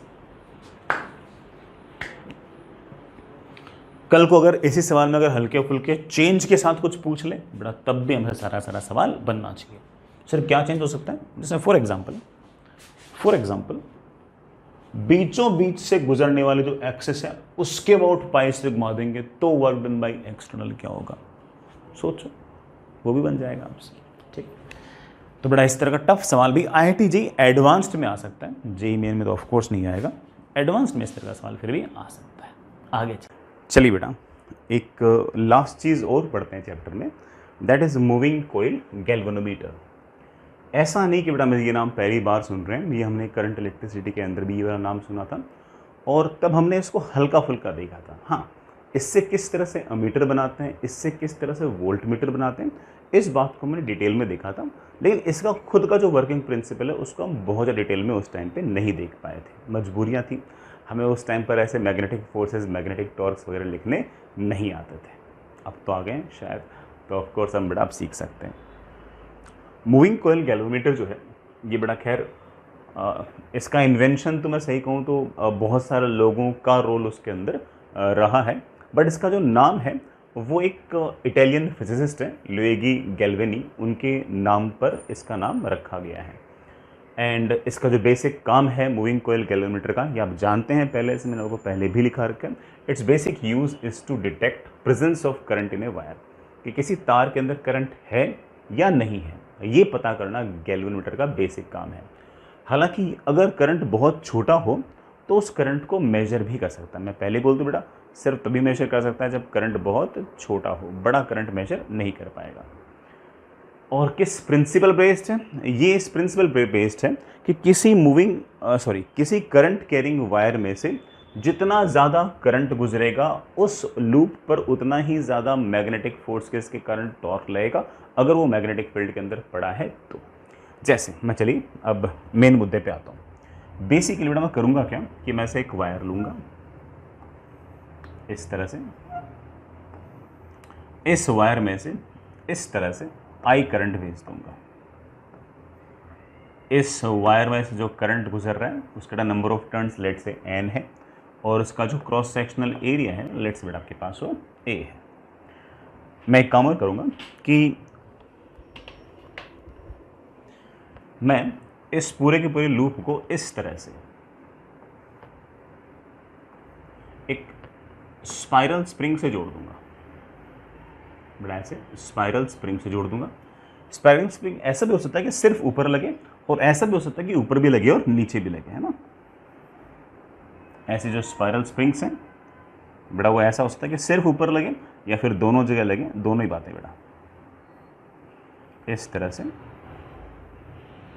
स्पाइरल स्प्रिंग टाइप लगा देंगे। क्या इसके पीछे लॉजिक है वो अपन देख लेंगे, कोई बहुत बड़ा टास्क नहीं है। अब हम एक एक्सटर्नल मैग्नेटिक फील्ड पूरे के पूरे रीजन के अंदर ऐसे क्रिएट करेंगे, और हम हमेशा कोशिश करेंगे कि ये जो मैग्नेटिक फील्ड है, ये मैग्नेटिक फील्ड आपके मैग्नेटिक डायपोल मोमेंट के परपेंडिकुलर हो। सर ये मैग्नेटिक डायपोल मोमेंट कितना है और किधर है? इस लूप में अगर करंट इस तरह से गुजर रहा है तो ऑफकोर्स मैग्नेटिक डायपोल मोमेंट अंदर की तरफ है। मैं अंदर की तरफ एक बार के लिए क्रॉस लगा देता हूँ। उस मैग्नेटिक डायपोल मोमेंट की वैल्यू है of course current into area. Area is of course n times of A तो बेटा सिर्फ और सिर्फ एक लूप का एरिया ना, ऐसे कितने नंबर ऑफ लूप्स हैं? n नंबर ऑफ लूप्स हैं, तो ऑफकोर्स बेटा हम एरिया क्या लिखेंगे? n टाइम्स ऑफ ए। हम कोशिश हमेशा ये रखेंगे कि इस तरह के अरेंजमेंट के अंदर कि मैग्नेटिक फील्ड और ये आपका जो मैग्नेटिक डायपोल मोमेंट है ये एक दूसरे के परपेंडिकुलर ही रहे। We will make sure that magnetic dipole moment and magnetic field are always perpendicular to each other। दोनों एक दूसरे के परपेंडिकुलर रहे, ये हमारी कोशिश रहेगी। ठीक, अब हम इस बात को जानते हैं कि m वेक्टर ऐसे है और b वेक्टर ऐसे है, तो टॉर्क आएगा। टॉर्क की फॉर्मूला हमें पता है, बड़ा टॉर्क का formula is of course m cross p। बड़ा torque is m cross p। m vector है अंदर की तरफ, b वेक्टर है ऐसे, m क्रॉस b। टॉर्क आएगा नीचे की तरफ, बड़ा टॉर्क आएगा नीचे की तरफ। और टॉर्क की अगर मैग्नीट्यूड की अगर बात करें तो that is of course n into B into sine of 90। बेटा 90 क्यों? Because magnetic field and magnetic dipole moment are making angle 90 degree. Magnetic dipole moment का जो वैल्यू है आप जानते हो, that is I into A into N into B. ये आ गया आपका टॉर्क। और जैसा कि मैंने कह भी रखा है कि इसका जो वर्किंग प्रिंसिपल है वो ये है कि जो टॉर्क है वो डायरेक्टली प्रोपोर्शनल टू करंट है, कि जितना ज़्यादा करंट होगा टॉर्क उतना ही ज़्यादा होगा, ये टॉर्क उतना ही ज़्यादा होगा। यही वर्किंग प्रिंसिपल है। एरिया, नंबर ऑफ टर्न्स और मैग्नेटिक फील्ड द्वारा फिक्स कर रखी है, उनमें कोई खास चेंजेस है नहीं। ठीक है, अब हुआ क्या बेटा? अच्छा टॉर्क मैं फिर से बोलूँ बेटा, m वेक्टर ऐसे, b वेक्टर ऐसे, टॉर्क आएगा m क्रॉस b नीचे की तरफ। सर नीचे की तरफ टॉर्क आने का मतलब क्या है? अरे बेटा नीचे की तरफ टॉर्क आने का मतलब है कि सारा सारा लूप यूं रोटेट करना चाहेगा, यूं यूं, इधर वाला हिस्सा बाहर आना चाहेगा, इधर वाला हिस्सा अंदर जाना चाहेगा। तो जो ये जो लूप आपको दिखा रहा है, ये लूप ऐसे रोटेट होना चाह रहा है, ऐसे। अगर ये इस तरह से रोटेट होना चाह रहा है, torque will be like this, torque will be like this. यहां तक बेटा मेरे ख्याल से कोई खास परेशानी आपको है नहीं। लेकिन जैसे ही आपका ये सारा का सारा अरेंजमेंट यूं घूमेगा, इसके साथ जो ऊपर और नीचे जो स्प्रिंग्स लगा रखी है वो भी उसके साथ घूमेंगी, जो स्पाइरल स्प्रिंग्स लगा रखी हैं वो भी घूमेंगी। और वो जैसे ही घूमेंगे बेटा, वो कैसे घूमेंगे? मान लीजिए फॉर एग्जांपल इस टॉर्क के कारण हमारा जो सारा का सारा अरेंजमेंट है वो इस तरफ एंगल थीटा घूम गया। जैसे ही इस तरफ एंगल थीटा घूम गया बेटा, जैसे ही इस तरफ एंगल थीटा घूम गया, इन स्पाइरल स्प्रिंग्स का काम ही ये है कि वो किसी तरह से, भाई स्पाइरल स्प्रिंग्स क्या चाहेंगी कि हमारा सारा सारा सिस्टम जो है वो एग्जैक्टली अपने इक्विलिब्रियम पर रहे। भाई स्प्रिंग तो अपनी एक्चुअल पोजीशन पर आना चाहेगी, नेचुरल लेंथ पर, नेचुरल पोजीशन पर आना चाहेगी। तो जैसे आपका लूप एंगल थीटा घुमा तो ऊपर वाले स्प्रिंग और नीचे वाले स्प्रिंग, उनकी शेप में डिफॉर्मेशन आया, उनकी शेप में डिफॉर्मेशन आया तो वो वापस अपनी एक्चुअल पोजीशन पर आने के लिए क्या करेंगी कि इस सारे के सारे लूप पर अपोजिट डायरेक्शन में एक टॉर्क लगाएगी। इन स्पाइरल स्प्रिंग्स में खास बात यह है कि ये टॉर्क लगाएंगे डायरेक्टली प्रोपोर्शनल टू थीटा। बेटा क्या लगाएंगे? Directly proportional to theta. तो होगा क्या कि ये जो स्प्रिंग्स होंगी, ये दोनों स्प्रिंग्स मिलाकर अपोजिट डायरेक्शन के अंदर एक टॉर्क लगा देगी, जिस टॉर्क का मैं एक नाम निकाल देता हूं, रीस्टोरिंग टॉर्क। बेटा क्या? Restoring torque. And this restoring torque will be बेटा of course c into theta. This c is known as torsional constant. ये अक्सर बेटा हमें सवाल के अंदर दे रखा होता है, हमें चिंता करने की जरूरत नहीं है। अगर सिर्फ और सिर्फ एक स्पाइरल स्प्रिंग है तो उसका c आएगा, अगर दो स्पाइरल स्प्रिंग्स हैं तो दोनों का मिलाकर c आएगा। इस फॉर्म में दोनों का मिलाकर आएगा। तो जो टॉर्क है सिर्फ और सिर्फ एक स्पाइरल स्प्रिंग का नहीं है, ये दोनों का मिलाकर है। तो यहाँ तक तुम क्या समझे बेटा? मेरे ख्याल से तुम यहाँ तक ये समझे कि जैसे ही इस सिस्टम के अंदर से करंट जाएगा तो उस मैग्नेटिक फील्ड के अंदर मैग्नेटिक डायपोल मोमेंट जो क्रिएट हुआ उसके कारण एक टॉर्क आएगा। जैसे ही यूँ टॉर्क आएगा, हमारा ये सारा सारा लूप घूमेगा। ये लूप घूमेगा तो उसके साथ जुड़ी हुई स्प्रिंग्स घूमेंगी। जैसे ही दोनों स्प्रिंग्स घूमेंगी, वो अपोजिट डायरेक्शन में कुछ ना कुछ टॉर्क लगाएंगे। इस टॉर्क में ये, इसका नाम रीस्टोरिंग क्यों लिखा हमने? इसका नाम हमने रीस्टोरिंग इसलिए लिखा क्योंकि ये एक्चुअल शेप साइज ज्योमेट्री को रीगेन करना चाहती है। नहीं कर पाएंगी, गलत बात है, लेकिन चाहती हैं, तो ये अपोजिट डायरेक्शन में टॉर्क लगाएंगे। ये टॉर्क जो होगा ये हमेशा डायरेक्टली प्रोपोर्शनल टू आपका एंगुलर डिस्प्लेसमेंट होगा। इसलिए हम ऐसे कर देते हैं, torque is equal to some constant into theta. This constant is known as torsional constant. ऐसा नहीं कि बेटा ये टॉर्शनल कांस्टेंट आप शब्द पहली बार सुन रहे हो, बेटा भाई वाला शब्द मैंने आपको पहले भी सिंपल हार्मोनिक मोशन के अंदर भी बता रखा है। अब देखना बेटा क्या होगा, बिल्कुल आराम सुनना। लेट्स से मैंने 1 एम्पियर करंट भेज दिया। फॉर एग्जाम्पल मैंने 1 एम्पियर करंट भेज दिया। जैसे ही मैंने 1 एम्पियर करंट भेज दिया तो उसके कारण कोई ना कोई मैग्नेटिक डायपोल मोमेंट आया। कोई ना कोई मैग्नेटिक डायपोल मोमेंट आया तो ऑफकोर्स उसके कारण कुछ ना कुछ टॉर्क आया। उसके कारण टॉर्क आया तो हमारा लूप किया रोटेट। हमारा लूप किया रोटेट तो दोनों की दोनों स्प्रिंग्स भी हुई रोटेट और वो अपोजिट डायरेक्शन में टॉर्क लगाने लगी। एक टाइम ऐसा आएगा जब आपके मैग्नेट का जो टॉर्क है, जो मैग्नेटिक फोर्सेस का टॉर्क है वो और स्प्रिंग का जो टॉर्क है वो दोनों बराबर हो जाएंगे। और जैसे ही बराबर हो जाएंगे बेटा, वैसे ही सारा का सारा जो सिस्टम है वो आपका एक तरह से इक्विलिब्रियम पर आ जाएगा। तो थोड़ी देर बाद में बेटा आपका सिस्टम सारा का सारा इक्विलिब्रियम पे आ जाएगा। और जैसे इक्विलिब्रियम पे आ जाएगा तो उस टाइम पर आपका current into area into number of turns into magnetic field, ये बराबर हो जाएगा आपके c इंटू थीटा के। तो मेरे ख्याल से मेरे बच्चे सारे के सारी बात समझ गए हैं। इस लूप में से जितना ज़्यादा करंट गुजरेगा मैग्नेटिक टॉर्क उतना ही ज़्यादा होगा। मैग्नेटिक टॉर्क जितना ज़्यादा होगा हमारा लूप उतना ही ज़्यादा रोटेट करेगा। जितना ज़्यादा हमारा लूप रोटेट करेगा, ऑफ कोर्स जो स्प्रिंग्स के कारण जो टॉर्क है बड़ा वो भी उतना ही ज़्यादा होगा, या फिर दूसरे शब्दों में कहूँ तो रीस्टोरिंग टॉर्क उतना ही ज़्यादा होगा। और ऐसा कह सकता हूँ कि हमारा एक तरह से डिफ्लेक्शन जो है वो उतना ही ज़्यादा होगा। सो जितना ज़्यादा करंट उतना ही ज़्यादा आपका डिफ्लेक्शन, बल्कि यहाँ पर तो आप कह सकते हो कि डायरेक्टली प्रोपोर्शनलिटी आई है। डायरेक्टली प्रोपोर्शनलिटी आएगी कि करंट जितना बढ़ाओगे एंगल उतना ही ज़्यादा डेविएट होगा। तो हुआ क्या, लेट्स फॉर एग्जांपल कि मैंने 1 माइक्रो एम्पियर करंट भेज दिया। तो 1 माइक्रो एम्पियर करंट भेज दिया, तो इस लूप में जैसे मैंने 1 माइक्रो एम्पियर करंट भेज दिया तो वैसे लूप हल्का सा रोटेट हुआ और 1 डिग्री पे जाके रुक गया। 1 डिग्री पे रुक गया तो मैं समझ गया इस बात को कि जो मैग्नेटिक टॉर्क है उसको टॉर्शनल टॉर्क ने या फिर स्प्रिंग के टॉर्क ने बैलेंस कर दिया है। C इंटू थीटा, थीटा की वैल्यू है 1 डिग्री। तो 1 माइक्रो एम्पियर पर मेरे पास एंगुलर डिफ्लेक्शन आ गया 1 डिग्री। जैसे ही मान लो कि बेटा मैंने 2 माइक्रो एम्पियर करंट भेज दिया, तो जैसे मैंने दुगना करंट भेजा मैग्नेटिक टॉर्क दुगना हो गया। मैग्नेटिक टॉर्क अगर दुगना हो गया तो ऑफ कोर्स उसको बैलेंस करने के लिए आपका टॉर्शनल टॉर्क भी, मतलब स्प्रिंग का टॉर्क भी दुगना होना चाहिए। स्प्रिंग का टॉर्क दुगना होने के लिए डिफ्लेक्शन बेटा क्या होना चाहिए, दुगना। तो अब आपका जो डिफ्लेक्शन है बेटा वो ऑफ कोर्स 2 डिग्री आ जाएगा। तो आप इस बात को देख सकते हो कि जितना ज्यादा आप करंट भेजोगे हमारे पूरे पूरे लूप के अंदर एंगल ऑफ डिफ्लेक्शन उतना ही ज्यादा आएगा। अगर मैंने 5 माइक्रो एम्पियर करंट भेज दिया तो मैं इस बात को समझ गया कि अगर मैं करंट 5 गुना भेज रहा हूं तो मैग्नेटिक टॉर्क 5 गुना फेंक रहा हूं। अगर मैं मैग्नेटिक टॉर्क अगर 5 गुना भेज रहा हूं तो उसको बैलेंस करने के लिए स्प्रिंग का टॉर्क भी 5 गुना होना चाहिए, और स्प्रिंग का टॉर्क 5 गुना होने के लिए बेटा डिफ्लेक्शन 5 गुना होना चाहिए। तो कितना डिफ्लेक्शन आएगा आपका, 5 डिग्री डिफ्लेक्शन आपका आएगा।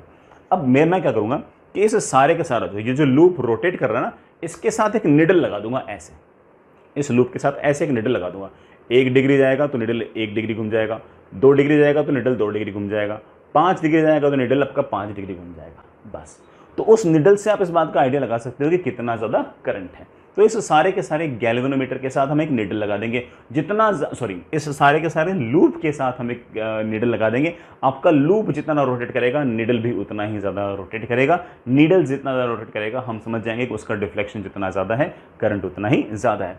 यही नहीं, निडल जैसे 1 डिग्री घूमेगा ना, हम समझ गए कि करंट हमने 1 माइक्रो एम्पियर भेजा है। लेट्स से मैंने करंट 1 माइक्रो एम्पियर भेजा तो डिफ्लेक्शन आ गया 1 डिग्री।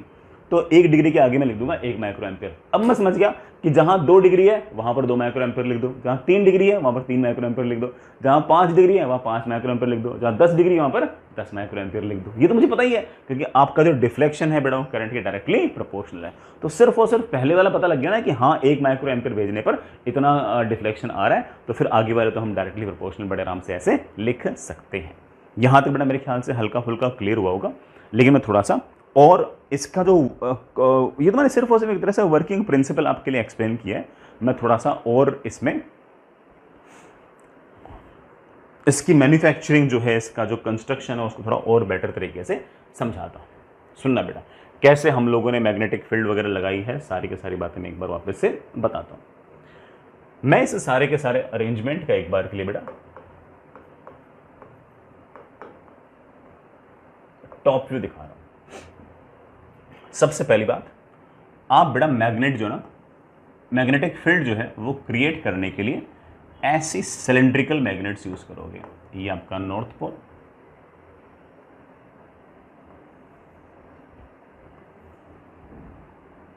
ये आपका साउथ। दीज आर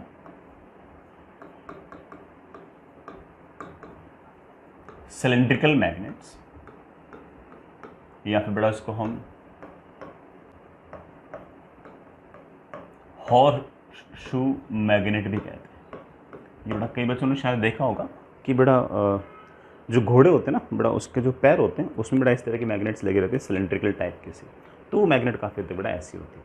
सिर्फ इस मैग्नेट में खास बात क्या है बेटा, इस मैग्नेट में खास बात है कि रेडियल डायरेक्शन में मैग्नेटिक फील्ड क्रिएट करेगा। It will create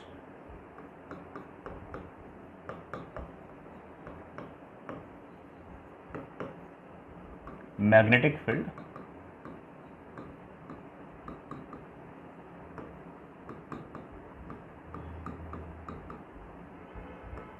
in radial direction.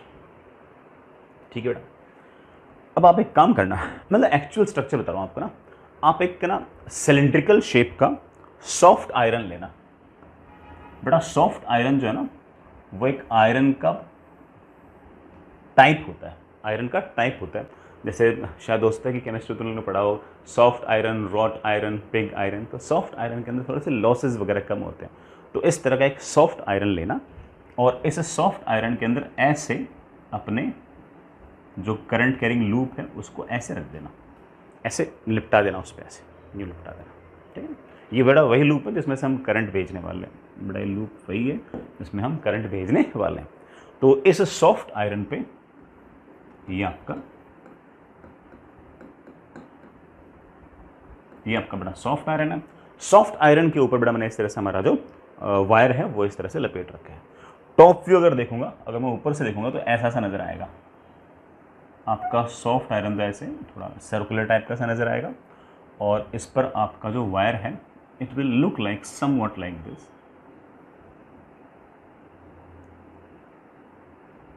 ऐसे ना खूब सारे नंबर ऑफ टर्न्स होंगे, ठीक है। इसका magnetic dipole moment will be like this. इसका मैग्नेटिक डायपोल मोमेंट मैं बता चुका हूं बेटा, it will be current into number of turns into area of one cross section. यहां तक मेरे बच्चे बात क्लियर है। अब बेटा हुआ क्या कि मैंने जानबूझ के, बिल्कुल जानबूझ के इस तरह की मैग्नेट यूज ही इसलिए की है कि मैग्नेटिक फील्ड हमेशा ऐसे टेंजेंशियल डायरेक्शन में रहे।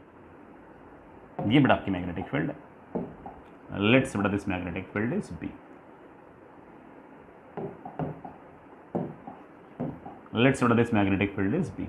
इस मैग्नेटिक फील्ड और मैग्नेटिक डायपोल मोमेंट के बीच में हमेशा ही बेटा आपका एंगल कितना रहेगा, 90।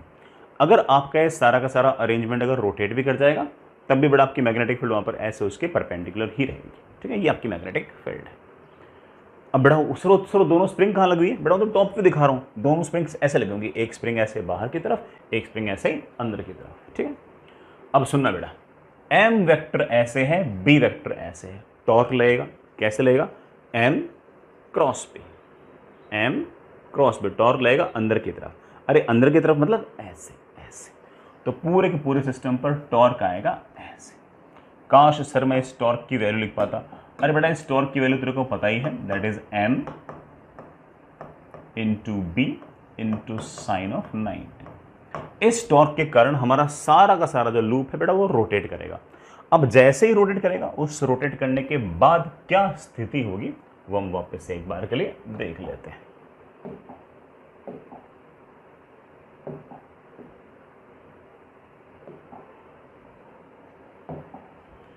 हाँ बेटा, जैसे ही रोटेट करेगा उसके बाद बेटा क्या स्थिति होगी मैं आपको दिखाया था।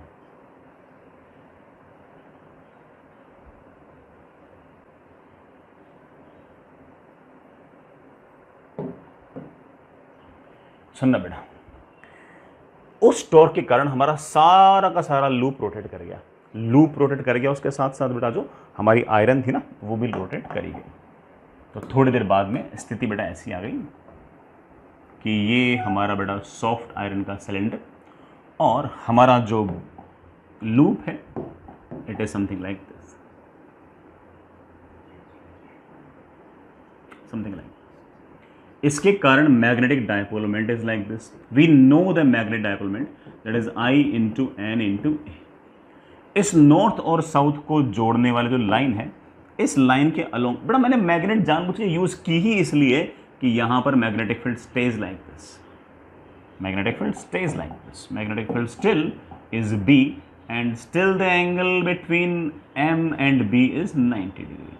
इस पॉइंट पर मैग्नेटिक फील्ड बेटा ऐसे ही है कि वो हमेशा इस पॉइंट की रेडियल डायरेक्शन में ही रहती है। Fair enough. अब क्या बेटा, इनिशियल पोजीशन से सारा का सारा जो अरेंजमेंट है वो इस तरह से एंगल थीटा मुड़ गया है। एम वेक्टर ऐसे है, बी वेक्टर ऐसे, एम क्रॉस बी। अभी भी इस पर मैग्नेटिक फोर्सेस के कारण टॉर्क लग रहा है जिसकी वैल्यू है आई into N into A into B. लेकिन हुआ क्या कि इस सारे के सारे अरेंजमेंट के साथ साथ दो इस तरह से स्पाइरल स्प्रिंग्स भी लगी हुई हैं। वो स्पाइरल स्प्रिंग्स इस तरह से एंगल थीटा मुड़ गई हैं। वो अगर एंगल थीटा मुड़ गई हैं तो वो अब अपोजिट डायरेक्शन में एक टॉर्क लगा रही हैं, और उस टॉर्क की जो वैल्यू है बेटा that torque is of course C into theta. और अब वो स्थिति आ गई है जब ये वाला टॉर्क और ये वाला टॉर्क दोनों मैग्नीट्यूड में सेम हो गए, क्योंकि ये वाला तो फिक्स है। जितना ज्यादा डिफ्लेक्शन होगा ये वाला टॉर्क इतना ही ज्यादा होगा, कभी ना कभी दोनों बराबर हो जाएंगे। जैसे ही दोनों बराबर हो जाएंगे हमारा सारा सिस्टम इक्विलिब्रियम पर आ जाएगा। और जैसे बड़ा इक्विलिब्रियम पे आ गया, मेरे पास आ गया N into I into A into B is equals to मेरे प्यारे बच्चों सी इंटू थीटा। अब आ गया हमारा सारा सिस्टम इक्विलिब्रियम। मुझे ऐसा लग रहा है कि मेरे बच्चों को किसी प्रकार की कोई परेशानी नहीं है। अब सर निडल कैसे लगाओगे? अरे बेटा निडल तो तुम समझ गए होंगे, ये सारा का सारा loop you you you you rotate कर रहा है, तो मैं इसके साथ एक निडल लगा दूंगा ऐसे। अब जितना ज्यादा ये लूप रोटेट करेगा, इसके साथ जो लगी हुई निडल है बेटा वो उतनी रोटेट करेगी।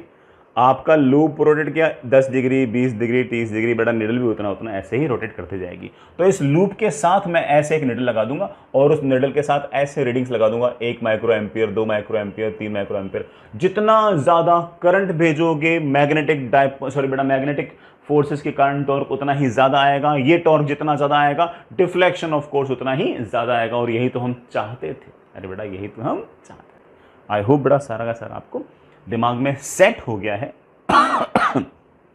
कि आपका मूविंग कॉइल गैल्वेनोमीटर कैसे काम करता है। यहां पर हम एक शब्द और यूज करते हैं जिस पर बेटा कई बार सवाल पूछ लेते हैं, खास तौर से जेई मेन वगैरह में, कि करंट सेंसिटिविटी क्या है। बेटा करंट सेंसिटिविटी है थीटा अपॉन आई।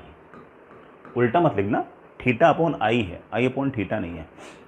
हमारा गैल्वेनोमीटर उतना ज्यादा सेंसिटिव होगा जितना ज्यादा वो डिफ्लेक्ट कर जाए कम से कम करंट पे।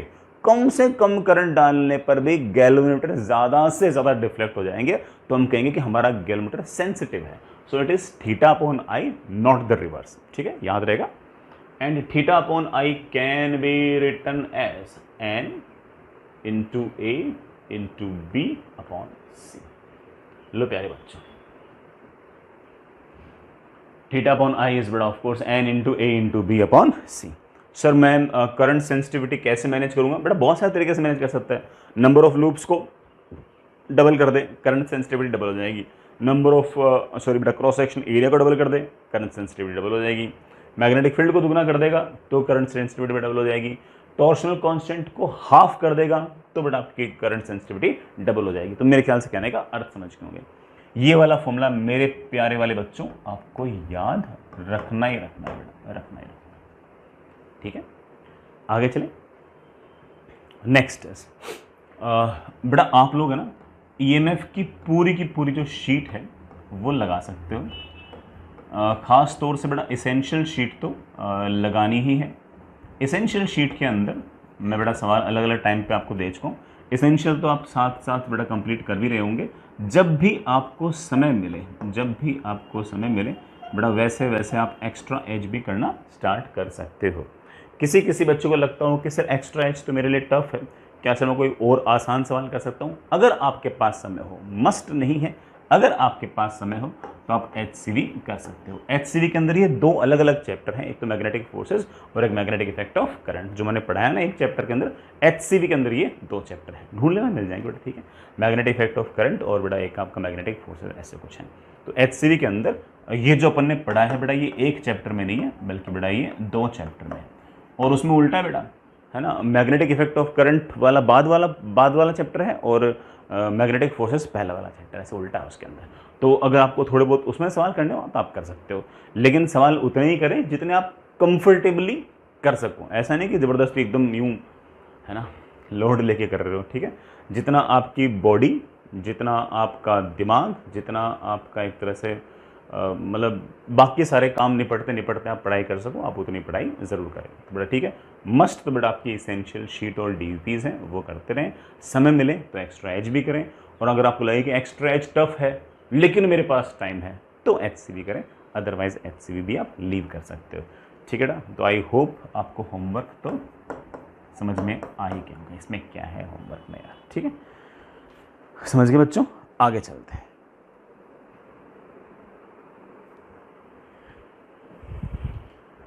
चलिए बेटा आगे चलते हैं, है ना। नेक्स्ट इज अगला चैप्टर, दैट इज